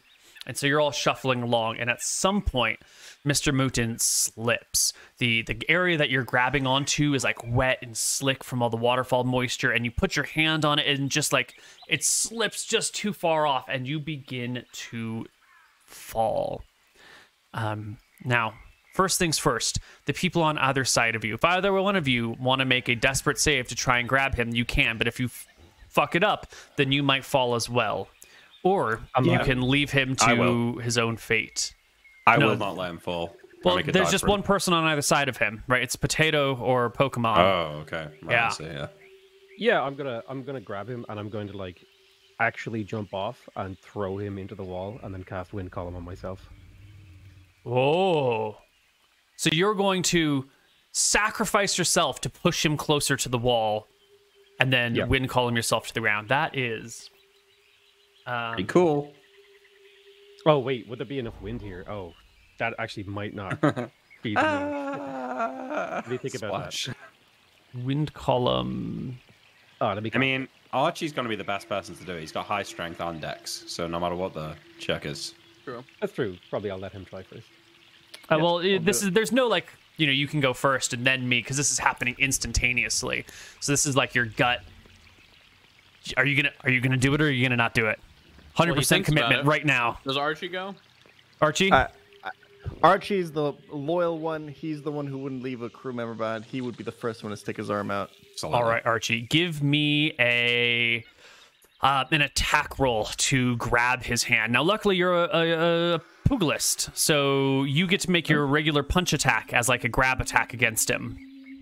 You easily grab him. Now pass me a strength check to hold on to the wall and hold his weight. Nailed it. You got him, Archie. You got him. I would have followed through because that would have been my instinct, would be to like jump off because I know I could survive the fall. Great. So then you're also like going to grab hold of him. You would be. I would be asking you to make me a dex check for you, because all you need to do is like touch him to push him forward. You're not needing to like grab and hold. Yeah, so you would grab him and start to shove him, but with Archie pulling him, give me a second dex check to see if you commit to the fall or if you can recover, because you don't need to push off him quite so much. And you do commit to the fall.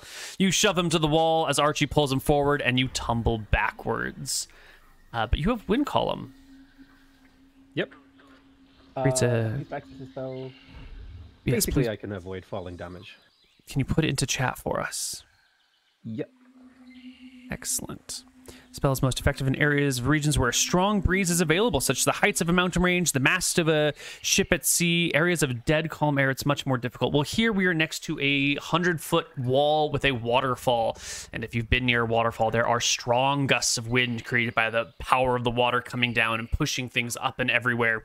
So the wind column like pushes you from the back as you tumble, and you can just like regrip the wall. Additionally, it'll last for another 10 minutes. So with the wall, with the wind pushing you guys from behind, as an added force, you can scramble the rest of the way up the mountain. Down but one spell. Is Sail easily able to loop back around and get up? Yeah, I'm saying the wind column has pushed him to, like, if he pushes off the wall and begins to fall, the wind column, like, rightens him, and he just grips Sweet. back up. All right. Okay. You make it to the top of the cliff, and there is a path, and it winds in the direction of the butte, which is quite tall and easily seeable from here, and it just, off of that way. You're going to have to cross a river at some point, and who knows what else you'll face. So we lost half of our day waiting. Have we still got light? Oh, yeah, it takes you maybe half an hour to get to the top of this area. Not at all hard. All right, let's follow the path. Keep a lookout for more traps. It's unlikely, but you never know. Who's in the lead? Who wants to make me the perception check? Well, I'm always in the lead, but I've got the worst perception, so... Ah, it's beautiful. I love this combination. Yeah. Easy. 24. You will spot a human footprint on the path in front of you, maybe 2 hours later, middle of the afternoon right now, and you can call a halt to the party as there is a clearly human or humanoid footprint. Toes and all, no shoes. Yeah. Hold, guys. Come take a look at this. Somebody walking around here without any boots on. Does it look like an adult footprint? Yes. Are we now, like, near the butte, or are we, like, in the thick of the jungle? You are in the thick of the jungle. Every now and then when the canopy clears a little bit, you can see it rising hundreds of feet into the air, but you're many miles from it. This is a bit strange. My guess is the ghost that I spoke to last night. Well, I say spoke to. She didn't do much talking. When I asked her, is the person who is alive around here is dear to her, she said she nodded in agreement. So I assume that this is some relative to her, or simply a worshipper that she enjoys the company of at that shrine, who lives in this area. That would be my assumption. Not related to whatever's on the mountain, then. I don't know about that. It could be, but I know it's definitely related to the shrine that we saw and the ghost. Well, whoever this person is, I'm not sure that it's that important for us to speak to him. I don't think we should go shouting out in the jungle for him. I think we should just keep moving. Oh, it depends on how dangerous or useful they can be. Some backwoods hunter guy? Yeah. Keep an eye out for him, but sure, probably doesn't even speak our language, or I'm not sure what use this person's going to be. Who knows? We might attract more dinosaurs if we go calling out for them. That's true. I agree. Although I have heard tales of like feral children living in jungles who grow up to become, I think the word they use is king of the jungle. Could be, perhaps. Maybe he's out there killing more of those dinosaurs as we speak, but yeah, let's keep moving. Oh, wow.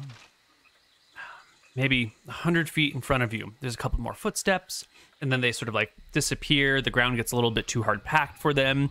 You see half of a footstep and some soft ground on the side of the trail again, but it's gone again. And then around a bend, you see what appears to be a leather bag made out of some local animal hide. It looks sort of like the hide of one of those raptors that you saw earlier, sort of a greenish hide where you could see there used to be feathers stuck into it. Sitting in the middle of the path, seemingly dropped or discarded by someone walking with it. I point to that. That's a trap.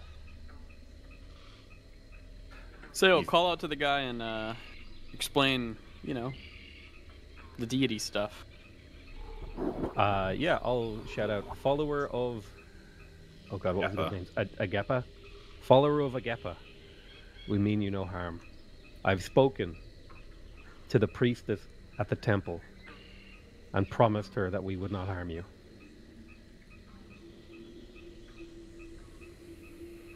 Wait. Oh my god. Natural 20. Standing up from either side of the path in front of you are 3 figures. On each side there are 3 figures, so 6 total. They are wearing not much in the way of clothing, just sort of a light bandolier across their chest in which you can see a bunch of little feathered darts. They hold blowguns in one hand. A couple of them hold axes in the other.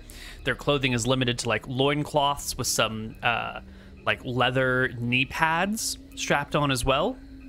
And they gaze at the one who speaks, claiming to have seen or spoken to the priestess. There's no way an outsider could know that there was a priestess at that temple unless you had spoken to her. So they immediately reveal themselves to you.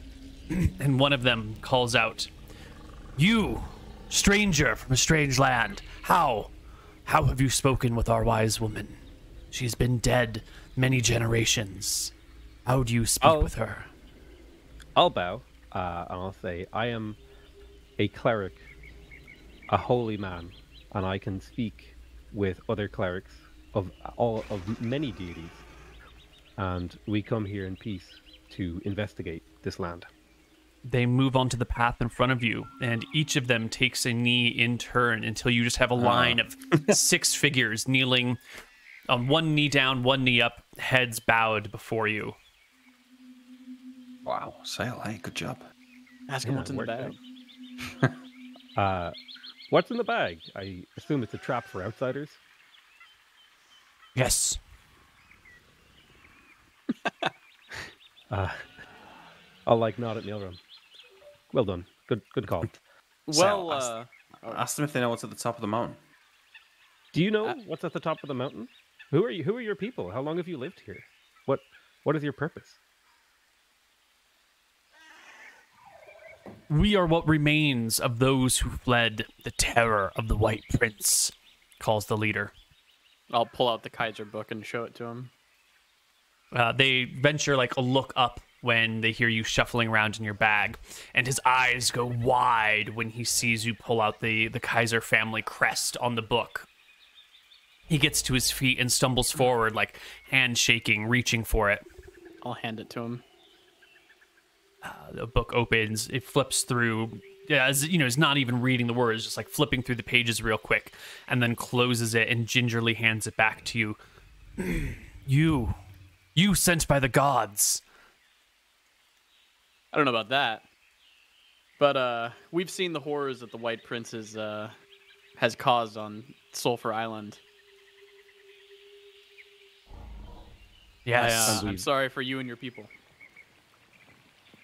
And we've come to help avenge your people against the White Prince. At least, if you would be our friends.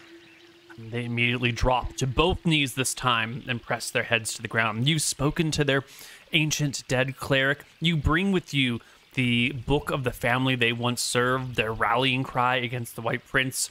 These people are not only impressed by you, they are in awe of you. Quickly, you are invited back to their village. The route there is long, but they know the ways of the woods that can make it shorter and more quick. Wait, and which they will village? take you. I asked before we go. Are we going up the mountain, or are we going back to? The No, mountain. Where we no. were There's before. another village between here and the mountain where most of us live. Okay. What is at the top of the mountain? The holdout. Hold out of whom? The last stand. For when the White Prince returns, and he will, it is our last point of defense. We met your lord, I think, inside the keep when we were pushed in there by, well, you know. Who leads you now? Lady Kaiser. Of course. Family still rules. Anon. Well, she was but a your child lord when the White Prince came. Now Your lord she was is turned ancient. into a revenant, if you know what that is. His soul could not find rest. It's found it now, though. We handled that. We gave him peace. Not before he took a chunk of my arm. And throat and leg. They seem pleased by this news, that he could not find rest and he waited in the castle to fight off any invaders. There's nods of approval, like, yeah, good job. Good job. Based, yeah. Well done. Seda, we'll come with you to your village. We were planning to head up to the holdout. Are we welcome? Yes. Good.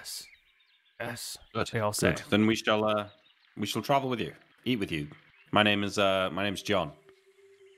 We have a ship. I'm the captain. This is my crew. Nilrim, Archie, Sail. The one who spoke Salute. first steps forward and reaches out a hand to you. I am Link. I Nice am to meet you, the Link. leader of our hunting party. Very good. Well, it's good to me. It's nice to find some people that feel the same way about the White Prince that we do.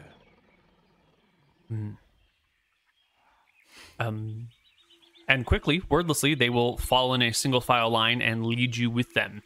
The path continues forward, and after half a mile, they veer off the path through some bush, very carefully bending back branches, like very gingerly to make sure that they don't snap anything. And they'll like hold the branches for you as you pass so that you don't accidentally reveal this side trail. It cuts through another couple 100 feet of jungle before coming to another path. Which is lined with logs, crosses streams and rivers with little bridges, and before nightfall, you will find yourself in a small jungle village out in the middle of this area. There's maybe 700 people here, all similarly dressed with, very light, loose clothing because it's always hot and oppressive here in the jungle heat. I'm gonna whisper to the captain out of earshot of everybody. Captain, we might have fucked him a little bit. Remember when we were doing the flags and you signed Sulphur Island Remembers? The White Prince very well may come back. Yeah, well, if it does, it's part of their prophecy anyway, so I know. it's fine. They will bring you food. Will They will bring you Like a feast, or is this like a... Oh yes, they will feast with you. They will bring you Amazing. raptors on long stakes. They will bring you sort of jungle juice wine that they've been able to brew out here, and they will use their percussion and woodwind instruments to provide you with music and dance. I'm going to find. Hey, you what, How do you feel Sail? about this, Nilrim? Are we seated Are these alone? Could we have bards? like a private... Oh. Sorry? How does he's Nilrim asking feel if these are about this? bards. No one refrains from dancing. He will eat though, but he will. Wait, does Nilrim just hate like career bards, or does he just hate anyone that plays any instrument? Noam just doesn't like music very much, and Doesn't he like music? actually doesn't like dancing at all. One of his Yeah. big character traits. Nick once told me, he's like, the way I make characters is I pick a character trait about myself and then I amplify it. I hate it. dancing, so this is gonna be one of the character traits that I amplify in Nilrim, is that like Nilrim just doesn't dance. He's not a dancer. Doesn't sound like You just gotta- fun for the game. You got to funnel that anger that you feel Yeah. when you see people dancing in real life and times it by 10. Yeah, Nilrim enjoys killing people, murdering people, and torturing people. He does not enjoy dancing. So Which of you're your amplifying real your life character character traits? you pick a few. You don't pick them all. Okay. Very refined tastes there. Yeah. I mean, never to piss off MrMouton. No, you don't pick them all. You just pick a few, and you build a character out of it. Let's keep going. As I'm eating the raptor, I say to Sale, tell you what, Sale, I was dubious at first, but this stuff tastes great. I mean, no offense. They've obviously got more practice with it. It tastes much better than when you cooked it. Kind of tastes like chicken, but a bit more... Yeah. A bit more tougher, a bit more gamey, though, yeah. It's nice, you know? Chicken can be a bit bland. We're able to have like a semi-private conversation here, like we're kind of sitting on our own.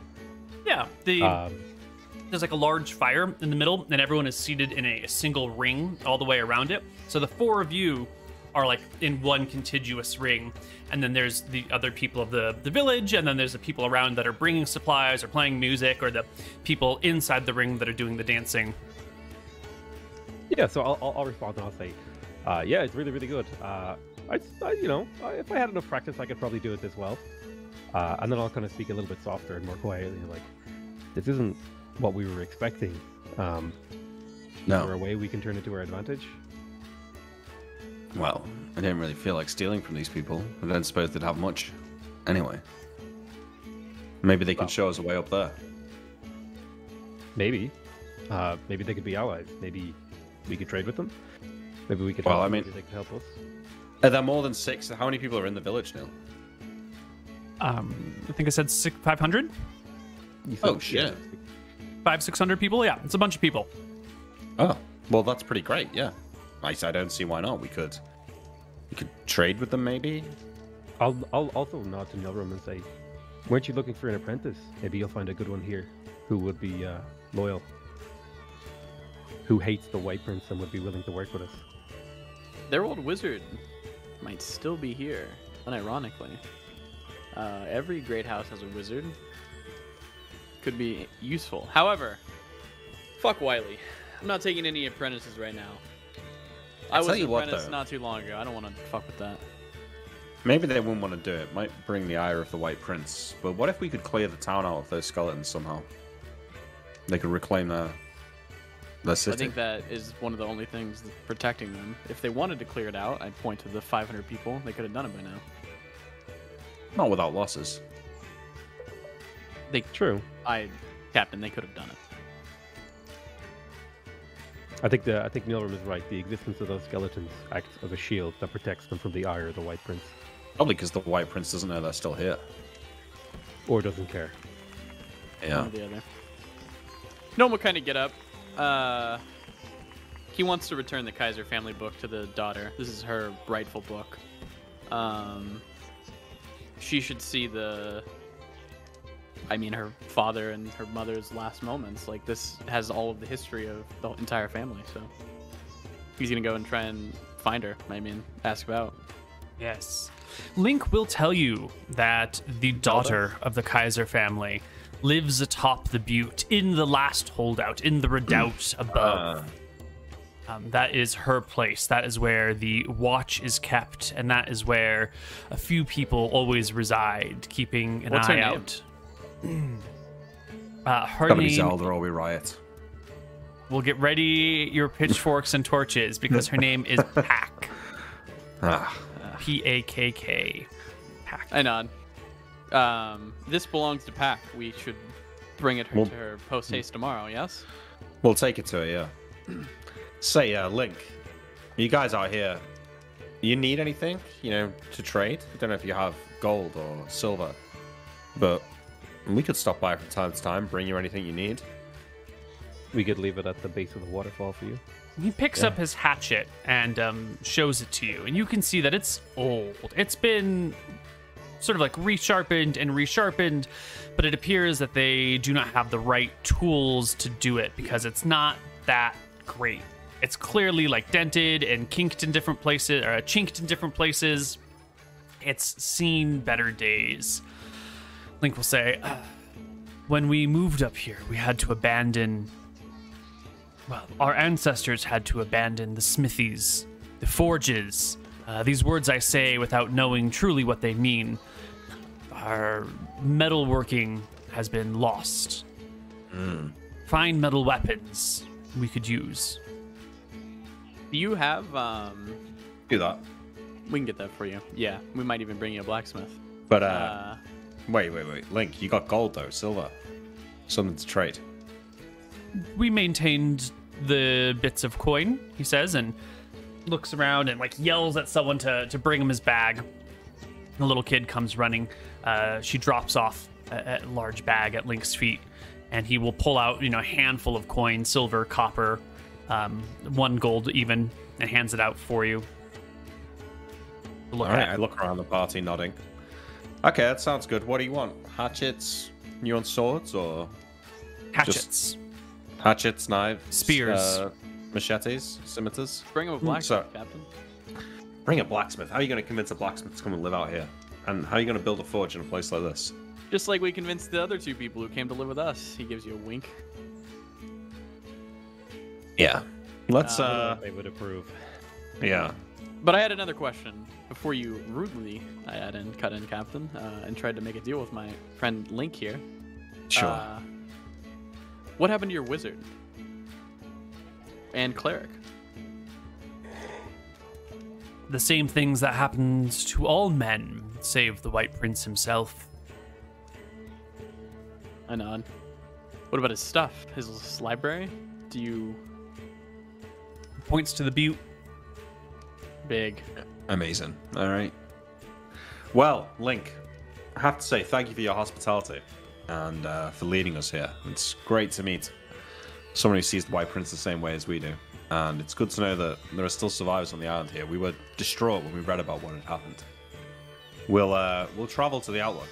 We'll speak with Pack, and if she'll allow us, Nilram here may look into the treasures of your wizards, see if there's anything we could use in our quest to rid ourselves of the White Prince.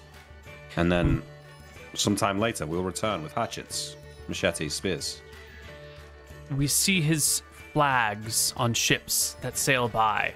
We understand that the White Prince now rules the world. Is this true? Not the world, just these islands, the Dardanelles. He rules the Dardanelles.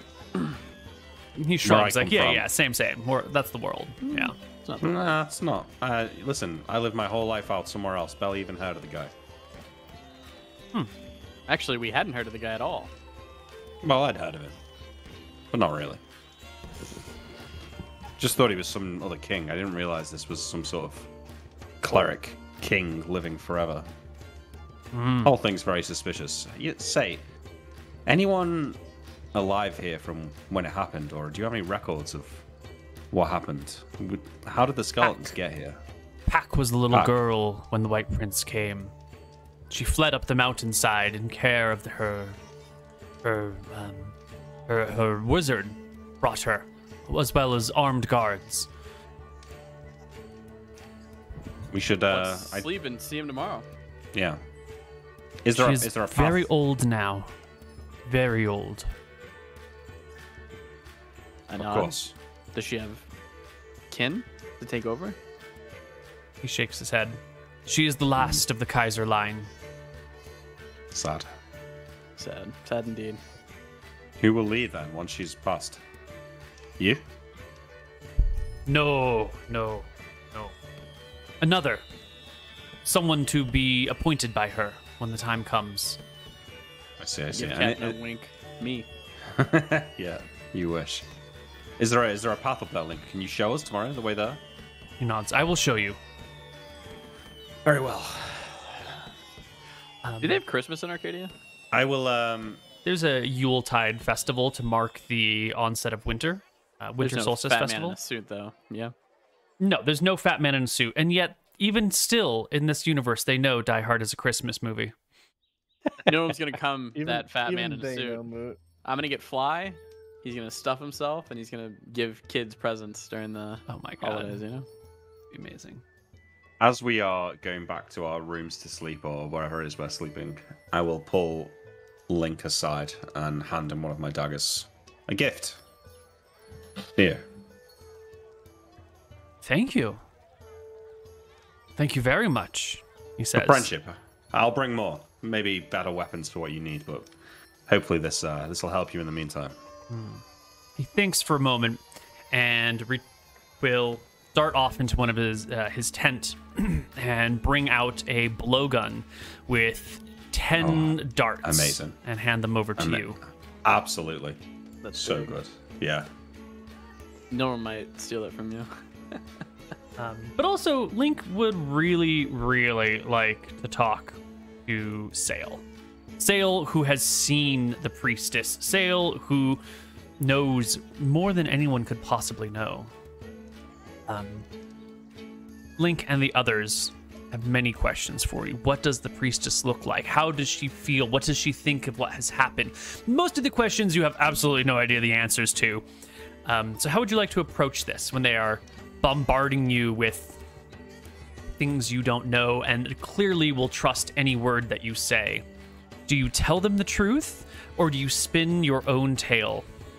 Ooh, that's a tough one, because my initial instinct would be, I was like, I'll promise when we leave, I can show them the priestess myself. And then I was like, maybe not the best idea considering her reaction to me. I think lying is dangerous, so I think maybe a little bit of embellishment is probably the way I'll go. Well, so what were the questions again? Oh, they're also like, how is she doing? What is she like? What does she look like? What did she tell you? Is she still, looking out for us? Does she still protect us? Just every sort of every conceivable question about an interaction you might have had with a dead person. And you can sort of, at this point, tell them whatever you want. So what would you tell them about your interactions and relationship with the priestess? I'll be frank. I'll describe the priestess. I'll describe her demeanor accurately. I'll say that she was. I assume she was kind of somber because she basically lives in a broken temple that is, barely maintained and probably rarely worshipped at. And she can't really help her congregation too much aside from spiritual help from beyond the grave. I will say she was hesitant to accept outsiders, which makes sense considering how outsiders have caused you guys so much trouble. But she did make a compact with me, a peace agreement, however reluctantly, because I'm an outsider. And it seemed that she was willing to accept my help and offer help in turn, which is why I came here peacefully, and rather than rather than aggressively trying to fight my way to the top of the temple, I tried to do it diplomatically. She looks as though she is weakening. This is the lie. And that her protection over the island may be waning. There are many bobbed heads in agreement like this. Oh, yes, that makes sense. Of course. It's been a long time. She's been there for ages.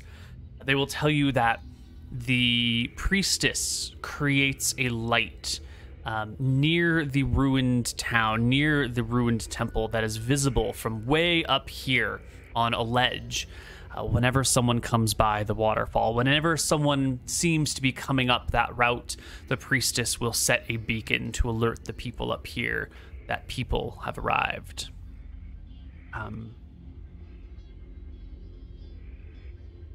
That's good to know. They listened rapt to your descriptions. And then one of them asks you, how is it that you speak with her, you who wear no symbol of no god? You called yourself a cleric, and yet he motions to your neck where there's just like a rock hanging. What god is that? Is that the god of rocks? It's hard to explain, but I believe my god exists only to cleanse the world of the injustice of the White Prince, and beyond that, no more can be said of him. By what name does your god go? I'll think for a moment, and I will say, he has not told me his name. The nameless one. much thought and somber consideration. One of the people speaks up. Long ago, when the Dardannes was first settled into an empire, back in the time before our ancestors fled their home, there was a great and powerful wizard. Is this your god? Oh, it could be. It could be. I do not know his nature. The only thing he has asked me to do is to destroy the White Prince. And with that, he has granted me power. And in my opinion, based on everything I've seen, I'll indicate the people here, destroying the White Prince can only be the act of a good god. They all nod in agreement. Yes, yes. The White Prince is a nightmare. He calls himself that because he believes himself to be good, but we know the White Prince is a sign of death, of the pallor that comes over someone when they pass from this world to the next. Our ancestors saw their cousins, their brothers, their sisters rise from death and attack them. So we know the White Prince as the Prince of Death here. I'll actually inquire further about that. Do you have stories from the attack? What actually happened? Did the undead who had been freshly killed rise to fight, or were the undead brought in from beyond the waves? They crawled out of the graveyard. The soldiers that lay fallen in the streets rose back up. And from ships of corpses that were pushed ashore, mounds arose, mounds of bodies laden in the ships. They walked ashore, swarmed the city, starved out our ancestors. We tried as best as we could to throw food from high atop the mesa. Down below, supplies could not be replenished forever, and the White Prince's men slowly made their way up the mountain until we could only hold out on the butte in the last redoubt. Thank you for telling me. This must be a hard story for your people to tell, the tragedy and pain that has befallen you. It is the story that keeps us going. We tell it every year, every solstice, every equinox. We tell it on Astair's birthday, or on his holy days. We tell it on Varassi's holy days. We must remind ourselves of who we face, the horrors that they bring, and what we must do to stop them.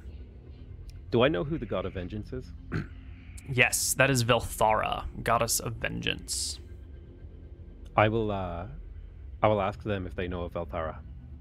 We do. We have shrines to her. Brilliant. I was going to suggest that if it's vengeance you seek, you should worship Velthara. Velthara will bring us vengeance.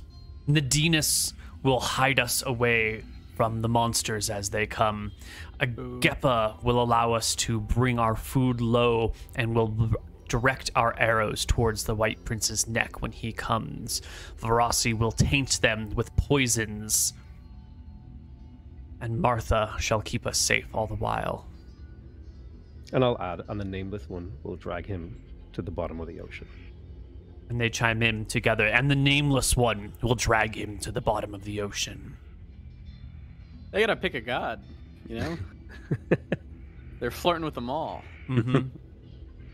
So, I think after listening... Sorry if it's still going. Oh, I was going to say, I think that's more or less everything I have to say, unless they have more questions. No. After listening to this conversation, I'll go and pull Sail aside and say, that's a bit weird. Didn't we think that all of the skeletons were the White Prince's chosen or something? That's true. His knights serving him in death, right? I thought they were called the Oathbound. That's it, yeah. Who would, I presume, have sworn themselves to the White Prince. But if what they're saying is true, then this smells a lot more like necromancy.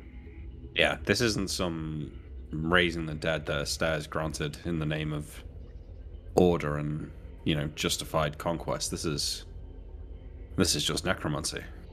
This is just straight up necromancy, and somehow he's hoodwinked the world into believing him. He follows Astaire. Unless Astaire has been corrupted himself, I think the White Prince has some questions to answer. I mean, there's plenty of clerics of Astaire where I come from, and I can't believe any of them would even consider anything like this. I doubt they'd associate themselves with him. I'll nod in agreement. It's like, I've never heard of it either. I've never really heard of necromancers except for, like, in stories. I grew up in a small rural town, so we would only get the occasional bard, and I'll kind of, like, glance at Nilram. Well, before we came here, Archie and I were camped out for a while in this town to the west of Redport, and just across the sea was an island there called Gade Isle.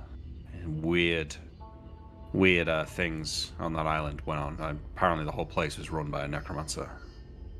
Sometimes you'd see giant bats flying across the sea, harassing ships. All sorts of strange goings on.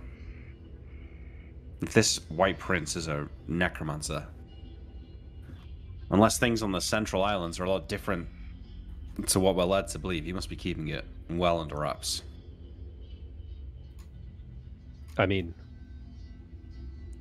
the people who follow Astaire do follow Astaire, and they do worship the correct god, but it seems like he is the one who has powers that shouldn't exist if he is the chosen of Astaire. I assume he claims he's the chosen. I don't remember. That's like out of character, by the way. I don't know the exact structure of the White Prince's rule, but if he claims to be of Astaire and he does things that are very much not Astaire-like, I don't think raising the dead is lawful or orderly. Yeah, I wouldn't have thought so. It's strange. I can't see why why Astaire would grant his clerics their magic, if this is what their leader was doing. I think, and this is my sneaking suspicion, that he doesn't actually worship Astaire, and I like tap my nose. That maybe he also has his own god in the same vein as mine, that is giving him powers that he shouldn't have access to. Oh, well. Wouldn't that be interesting? Setting yourself up for conflict there, Sale. And you do think highly of yourself. You know what? I was chosen, okay? You weren't chosen. We were all on the boat. I am the one, okay, who was chosen. That makes me special. Chosen by Jexel to get fucked in the ass every time I try and defend my life. There's a fucking storm, my ship sinks, I get stranded on this place hunting down some ancient necromancer. Yeah, never lucky. But no, you're right. Alive. A great quest for the holy man Sale. I'll also... I forgot what I was going to say. No, it's gone. It was something to do with, like... Yeah, no, it's definitely gone. Never mind. Nice. It's gone forever. Oh. Is there something more powerful than a necromancer? Is that something you've ever heard of? Well, I've heard that if they want to live forever, they can turn themselves into a lich. I've heard stories of that. I don't really know what it is, but they seem to be linked. A necromancer is a human practicing necromancy. A lich is what they become when they turn their powers on themselves. We might have to get Nilram to help us to do research, because I don't know if necromancy is even holy magic, or if it's just, magic. Yeah. I don't know. Do we really want to encourage Nilram to mess around with that kind of thing? You know what? Good point. Let's not. He seems like the kind of guy that'd take that far too seriously. Yeah, let's ixnay on the necromancy, eh? Yeah. It's bad enough you summoning spirits to watch over us as we sleep. Listen, if you complain about the ghost, I will, every time we're going to sleep, I will find ghosts. Okay? You better not. One time. I did it one time. One time is enough, thank you. Especially this creepy jungle. I think she kind of had a thing for you, actually, because she looked at you kind of like she liked you. Don't mess around. I already owe my soul to your god. I don't need to give up any other parts of myself. Listen, I read in a book once that succubi exist. Maybe she's been alone on this island for a long time. Captain Winters, maybe you're the man for her. I got nothing against Sloppy Second Sail. You go first. You can report back. Thanks.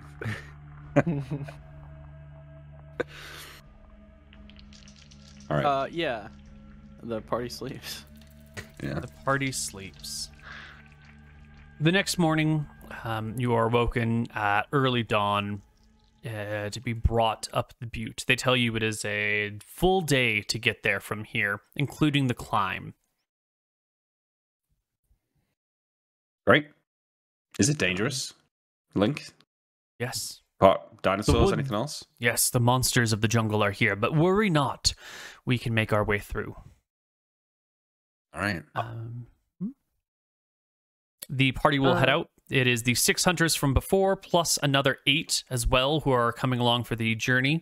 It looks like 3 of these people were going to head in this direction already, and 5 others are coming for added protection for these very important guests that have arrived.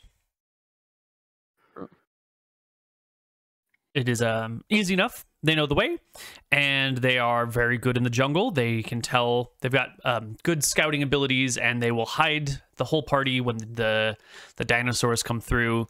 They will use bait if need be to lure them away, and you guys can make your way to the butte with no more harassment or problems. Just a long, hot day of marching through the jungle.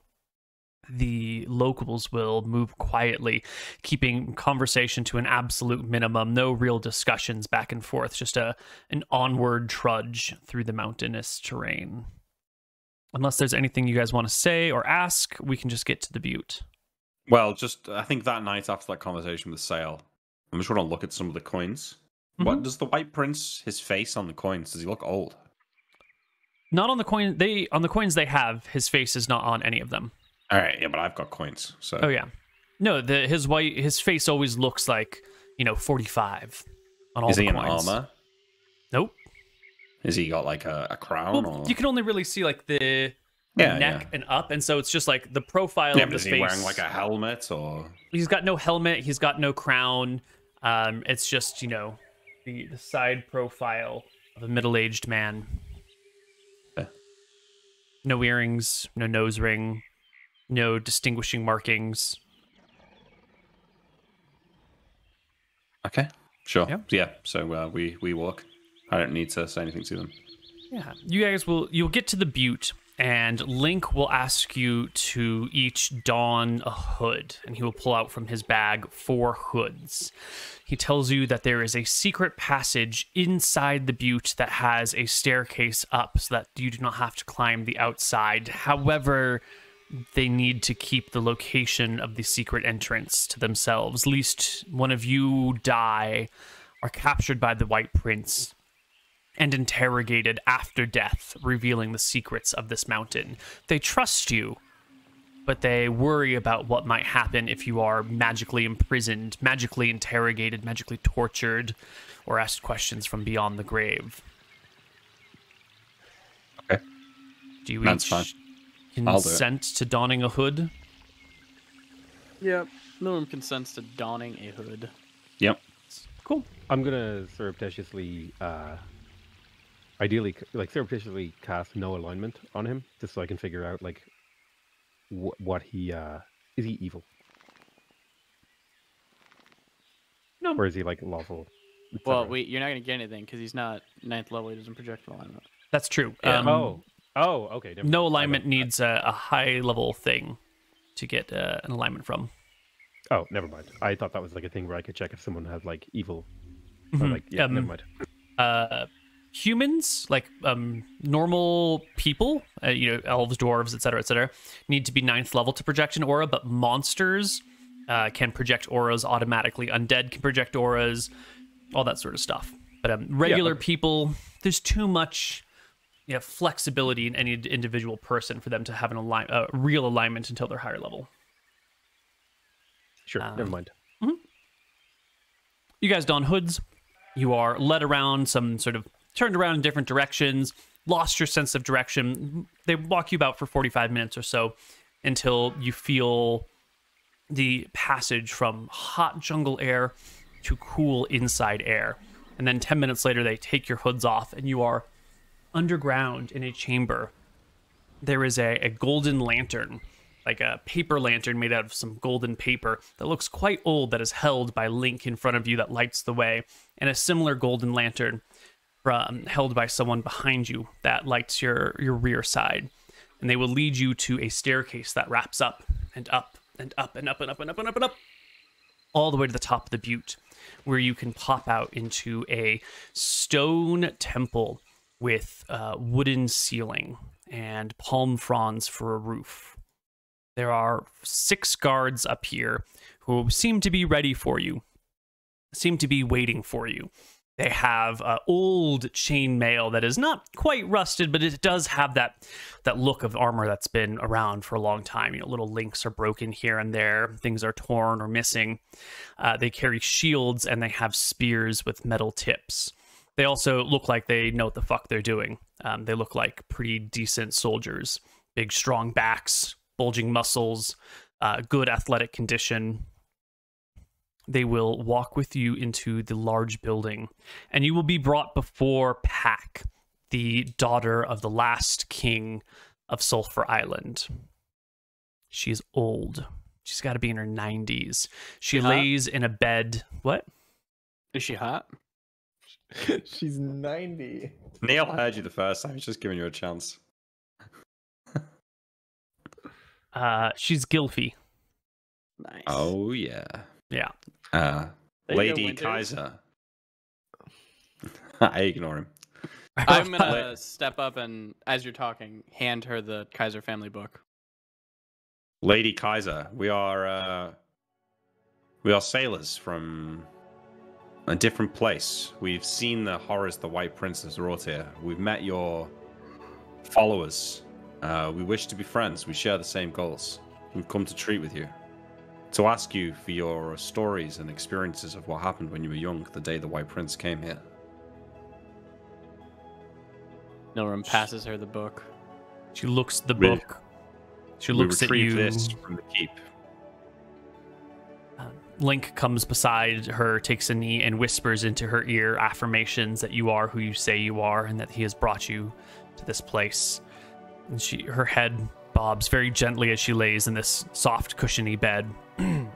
Your father was a revenant, still protecting over the castle.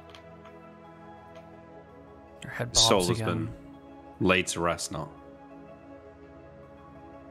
And you take up the fight? You seek to bring him down? We do. It's as if by fate we found ourselves together with a shared goal. We all have reasons to hate the White Prince. We all now have one more after being to this place. I'll step forward and kneel down and say my entire life is pledged to the White Prince. My friends, they're just along for the ride. Or is pledged to defeat the White Prince. Did I say that correctly? Yeah. You said it correctly now. Ooh. Yeah. They immediately stab you. Roll initiative.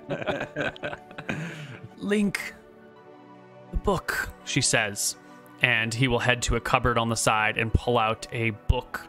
It's a thick covers bound with a sort of reddish leather and then buckled with large iron straps that have been come together to a single lock. So, 4 straps that all come together to one big padlock.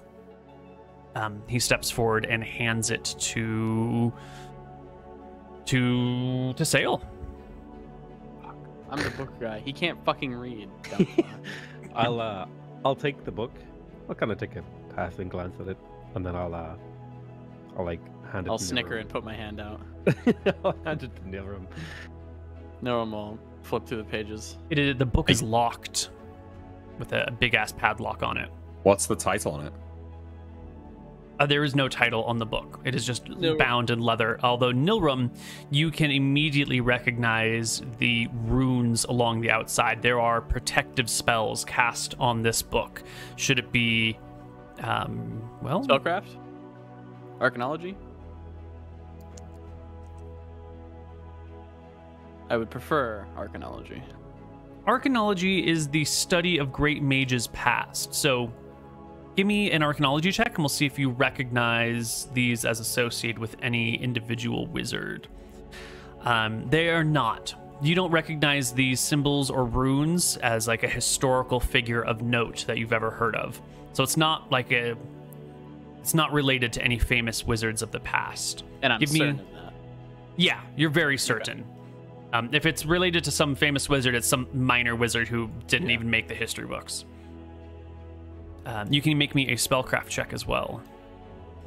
Yeah. You will recognize that what are placed in here are protection runes.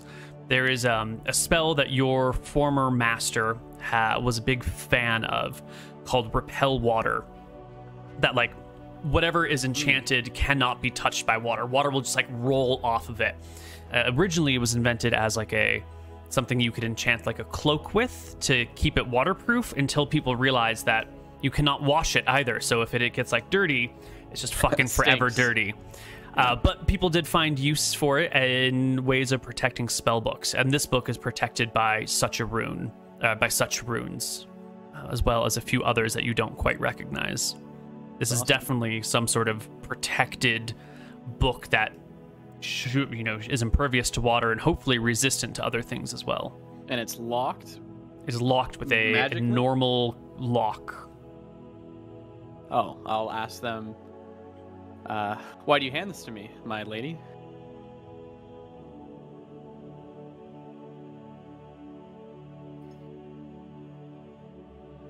It is long ago I gave up hope that I would be the one to bring the White Prince low. Long ago did I cease the struggle of preparing my people to fight him. I believe it is someone else's task.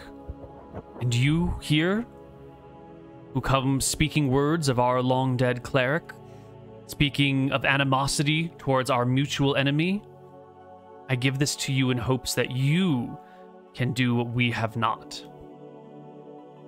May I have the key? Unfortunately, we lost it when we fled. I hand it to Captain Winters. What do you want me to do with this, Nora? Open it? I nod.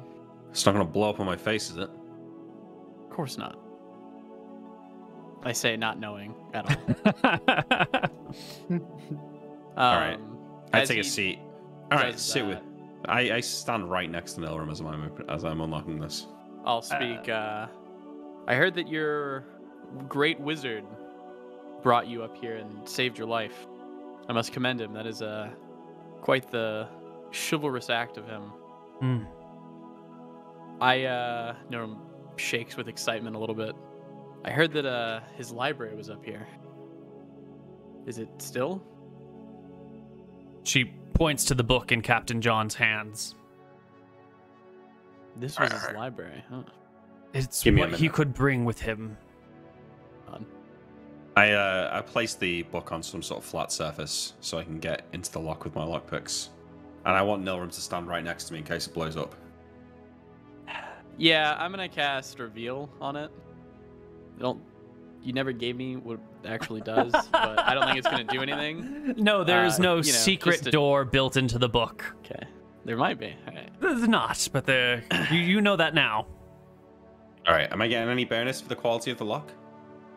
Any negative? It is old. I'm actually going to give you a minus 20% chance on the lock picks because it's a old, dirty, battered up lock. I tell the captain, maybe we should wait till tomorrow when Sale can help you out. All right. Yeah, one last day with my eyebrows intact. And then she also calls Link and says, and the box, bring the box. And he will bring you a box that has a couple of jars that are, maybe half the size of this little tumbler here. They are thick ceramic jars with a piece of parchment over the top that is covered with beeswax on it to make it sort of like an airtight seal, and then also wrapped with twine. And there's like a little bit of an indent in it, so you can like put the beeswax cover over it and then tie it tightly to make an airtight seal between the jar and the air outside of it. I'll ask, how would your great wizard open this book? He used magic. I'd nod. He used knock. All right. What's in the jars? Poison, a venom that renders those who come into contact with it, who are pierced by it, to be incapacitated, rendered unconscious or paralyzed. Absolutely amazing. I'm adding it to my pack with my blowgun. Being a rogue, you are very well versed that this is an injection poison. It works best when it is like stabbed into someone. If it if they eat it, it will still work, but at lesser strength. If you like rub it on the outside of someone, it has literally no effect whatsoever.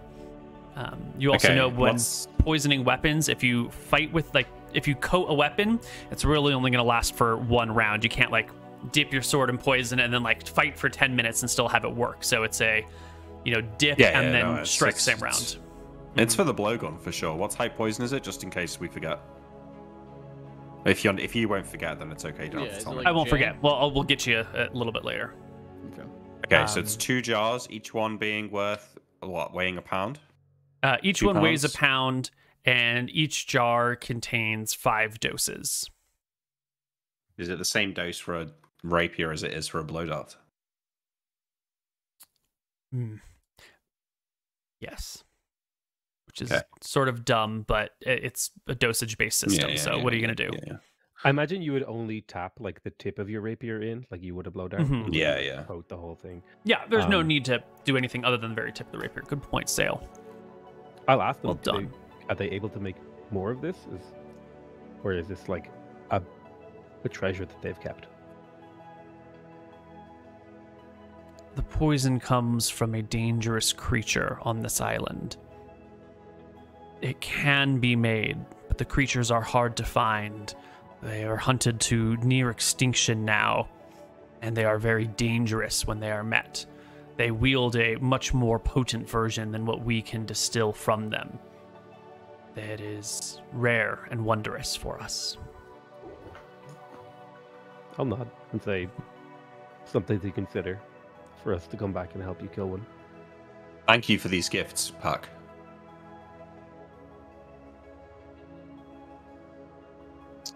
May we stay here tonight? They will let you rest here, and they will guide you all the way back to your ship, just in case there are any problems along the way. As one final gift that Pack wishes to give you, she has Link bring her the cage, and in the cage is a one-eyed monkey. Oh, even better. That is better, yeah.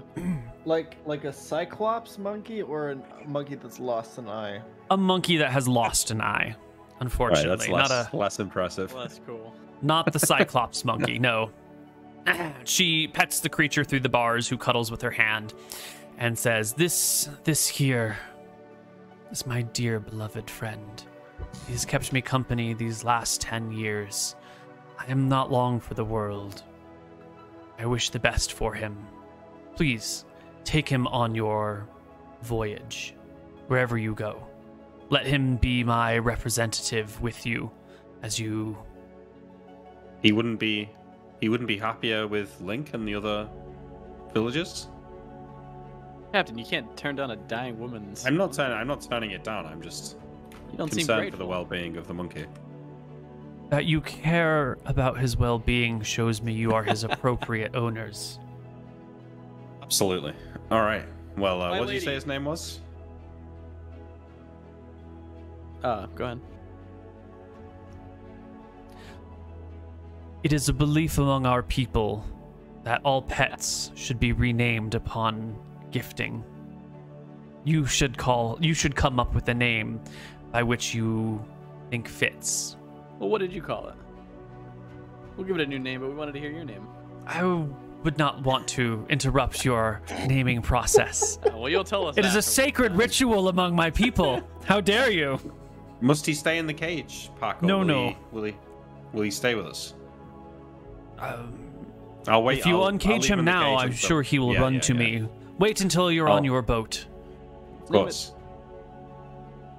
One more thing. I'm not a greedy wizard, but when your wizard sadly died and succumbed to old age, as we all do, did he have any? Did he have any rings? You know, any robes that shimmered and never, not even one day, looked tarnished? Yes, he has a ring that never tarnishes. Oh shit. May I fetch it? She weakly yoinks off a golden band from her finger and holds it up for you. Wow, this has worked out well.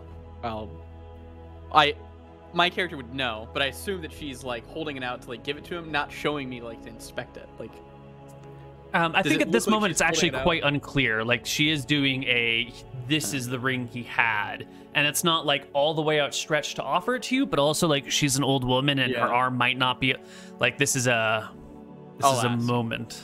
My lady, are you offering it to me?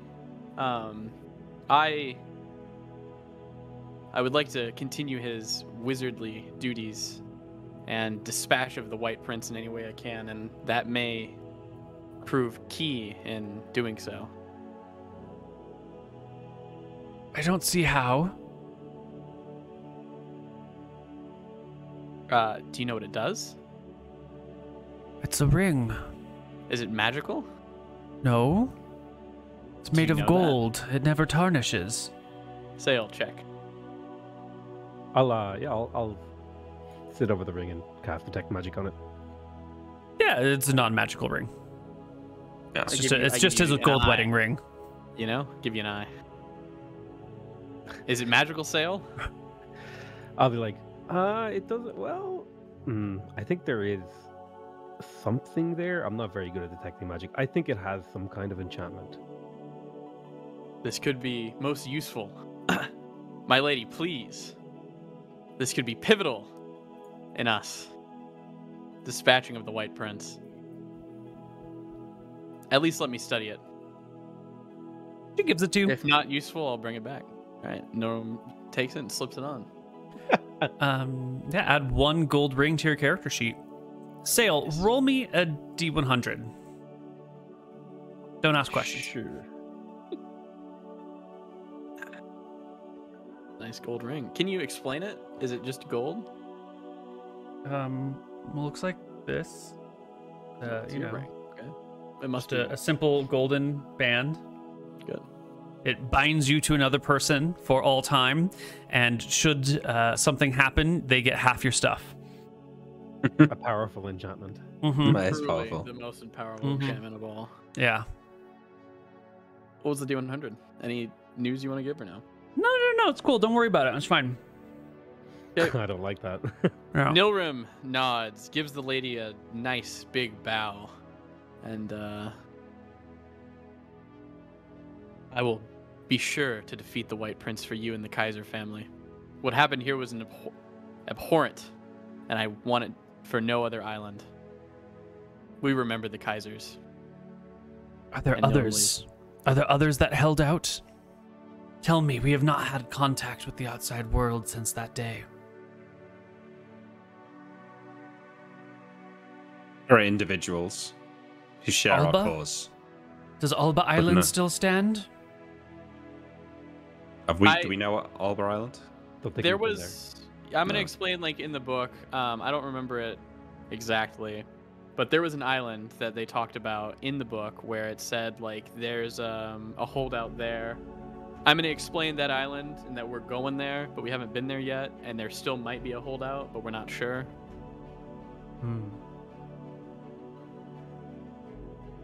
Pac, we will be trading with your people over the coming months, so we will provide updates on what we find out. Let you know of any other holdouts. I may not live long enough to see those things. My time is coming soon. This may be my last course. year. I understand, but your successor or whoever leads the village afterwards. She nods. Okay. Do you have Do you have any in the village with the intellect of a would-be wizard? Anyone who you'd like us to take back and I could train as my apprentice? He asks. Nilrim will only take an 18-int wizard. No, 17 or 18. He's looking for the creme de la creme. He doesn't want a shitty apprentice. He's looking for the brightest of minds. So if she does recommend someone, he's going to give him a test. She thinks long and hard. I do not know the young children of the village anymore.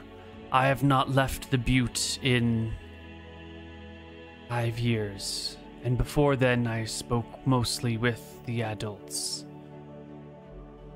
If you feel that one of ours may work, and they wish to go with you, you have my blessing to take one as an apprentice. But only if they wish it. Of course. Nilrim will explain the white light that's been shining off the island and explain the rumors that they've heard and let them know that whatever the fuck that is, they need to stop doing it. Or if they don't know what it is, that we can look to see. She nods. It is the spyglass. We use it to keep an eye on ships that come and go, see if the White Prince comes to land. We've used it to watch the channels for 100 years, well, 80 years. No one has come yet. I nod. Link, you know of the brightest minds. Can you assemble 2 or 3 for me to test? And yeah, cool. Link will gather. Let's see, there are 600 people. There are 10 people in the village who, in theory, could be spellcasters. Half of those could be divine, half of them could be arcane. So that's about 5 people in the village that could, in theory, learn to use wizardly magic. Can we roll a 1d10 for wizardly magic? I was going to just roll a bunch of int checks and some ages to see how smart these people are. Well, you're going to roll 5 int checks, right? Right. Because you're assuming 5. Yeah. I'm saying we roll a 1d10 as well to see how many wizards that there could be. Oh, no, I was going to say that there are 10 people, and you want to randomize the number of wizards rather than that for the biscuit. Yeah. All right. Well, why don't you roll me a 1d10, and then we'll see how many wizards, in theory, are available in the village. 7. Ooh, okay. Good.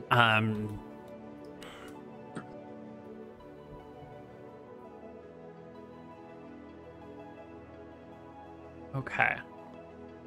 Is there an age limit on at which point you would not want to take someone as an apprentice? Because this is 10 people. They could be grandmas at this point. Nilrim would prefer a young lad, a nice, impressionable young lad. Okay. The max he'll take is the max he'll take is around 30. Probably 20 is where he'd really want to cut it off. Okay. So then we've got 28 is not going to work for you. 64. You might take a 28, but not 28. Okay, maybe 28. Maybe 28. 3, 4, 5, 6. Ooh, all right. There's someone who is a 28-year-old woman and a 17-year-old male. Good. Okay. You got to give them a 4d61 if they're potential wizards, right? For their no, 3d6. Oh, really? Okay. Yeah, but they can't roll a 9 or less. So 3d6 and re-roll if it's a less than a 9. I'm sorry. Okay. So Nilrim rolled me 3d6 that's for the 28-year-old, and 3d6 for the 17-year-old. Losers. Okay. Fuck 'em. No one passes Nilrim's tests. No, Nilrim actually is mean to him. He berates them for their lack of intelligence and lets them know that they'll never be wizards and they'll never be smart enough to do anything useful.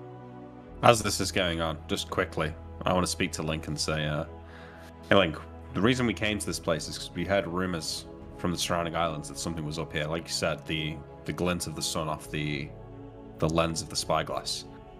Perhaps when it's out, not in use, you should cover it with a tarp or leaves or something. Thank you for letting us know. We shall redouble efforts to hide our presence. But after 80 years with no white prince, well, okay. The seas are shifting, my friend. Change is afoot.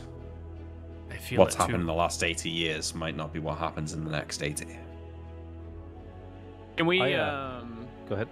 Oh, I just want to say, out of character, can we attempt the spell book because I would, or whatever it is, because I would like to know and plan for it going forward. Yeah. We're getting close to ending time. Yes. Yes. Sure. Nick, give us a lockpicking check.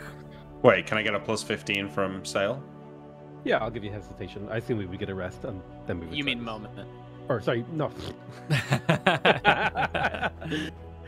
A moment, yeah. Sorry. So it's give me, Also- what's that give me? A plus 20. And Neil, you're taking a minus 20, right? Yeah. Also, Yeah. So it's a flat before roll. we do this, he has unlimited amount of time to open this lock, right?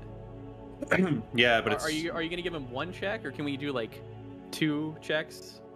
We will do one check for doing it right now on the island to see if it's possible, and then I will do secret DM math behind and let you know if it's That's fine. possible based on this check if you have unlimited time. Please, Nick. I really need this for this week. Yeah, don't worry. I'm feeling it. I'm going low, Neil, okay?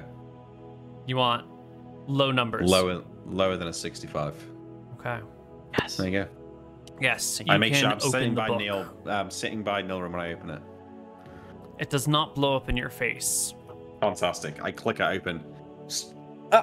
Oh. I kiss your head. You're a genius, Captain. Thank you. Yes. It's No one been will said. scramble over the book. I Archie hand it will to you. applaud. Thank you. It was impressive. Yes, I've used both of my skills today, climbing across a switchback and opening locks. I would have got read magic. Getting hit in battle, am I right? yeah. Or getting eaten by dinosaurs, but escaping at the last moment. Another one of my great skills. With your friends acting as guides, you can make your way back down the mountain and back to your boat, which remains unmolested in the lake. They will warn you of dinosaurs. They will keep them at bay. They will use bait to lure them away if need be. They will watch out for pitfalls.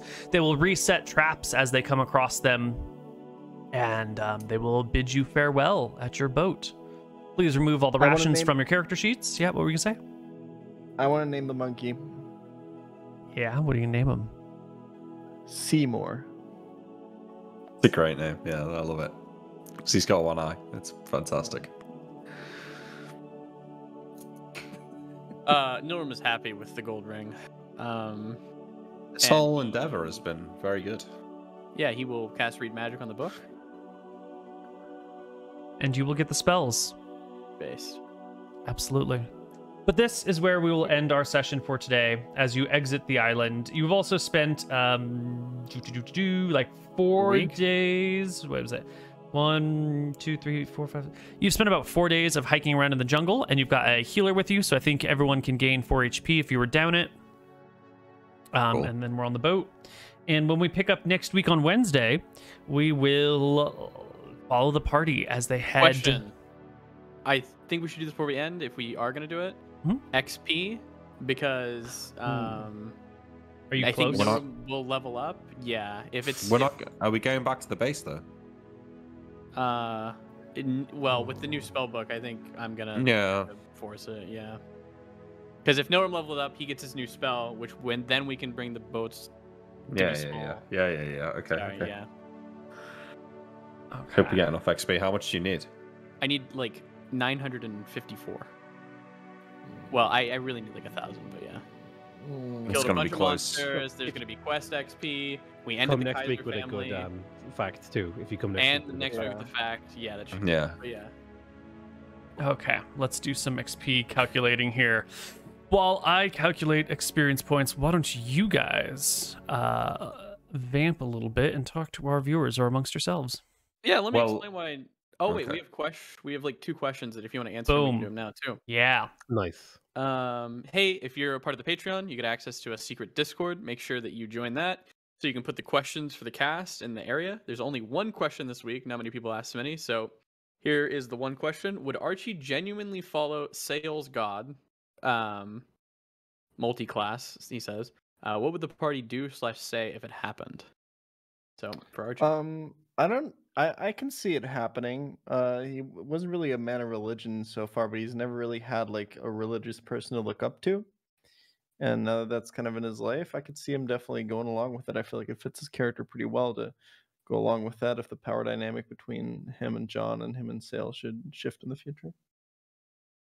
Nilrim would be fine with it. Nilrim doesn't really care too much about deities. He's kind of focused on his self and his magics. I don't think Nilrim would care a whole bunch. I don't think John would like it very much. I mean, I've already got 2 spellcasters. Archie's kind of my link back to home and, grounding normal person that I hang out with. So I feel like it might be a bit disconcerting if everyone started casting magic. Sale would probably not like it. He likes Archie, but I think he likes being the only cleric of Rohi. Because it gives him a certain sense of power and prestige and uniqueness. You're jealous type. Absolutely. 100% jealous. That's why I get upset every time Nilrim uses his magic to help us. True. Yeah. I know you're calculating XP, Neil, but a couple of quick questions. Number one, have you got rid of blind fighting? Yeah, off the proficiency list. Yeah, so there's no equivalent to that. Yeah, that was just it was a bad idea. I don't know why I didn't include it. In the dark, like +2 to hit instead of the -4. It was just like, I think just you ignored the -4 or something. Yeah, it was something like that. Just like you can fight in darkness as well as you can in light. Or I don't remember the exact specifics, but it was basically it was broken. Dumb. It was broken and a little dumb. I was gonna say, could I cast darkness on him and he could just go around like? That would be great. That would be what it would be. Yeah, it was dumb. Using the blowgun, to me, it's a bit like a crossbow in that.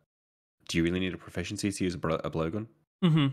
Use a blow dart? I think so. Definitely. So I'm taking them because I'm a fighter. That's a -2, right? Correct. Okay.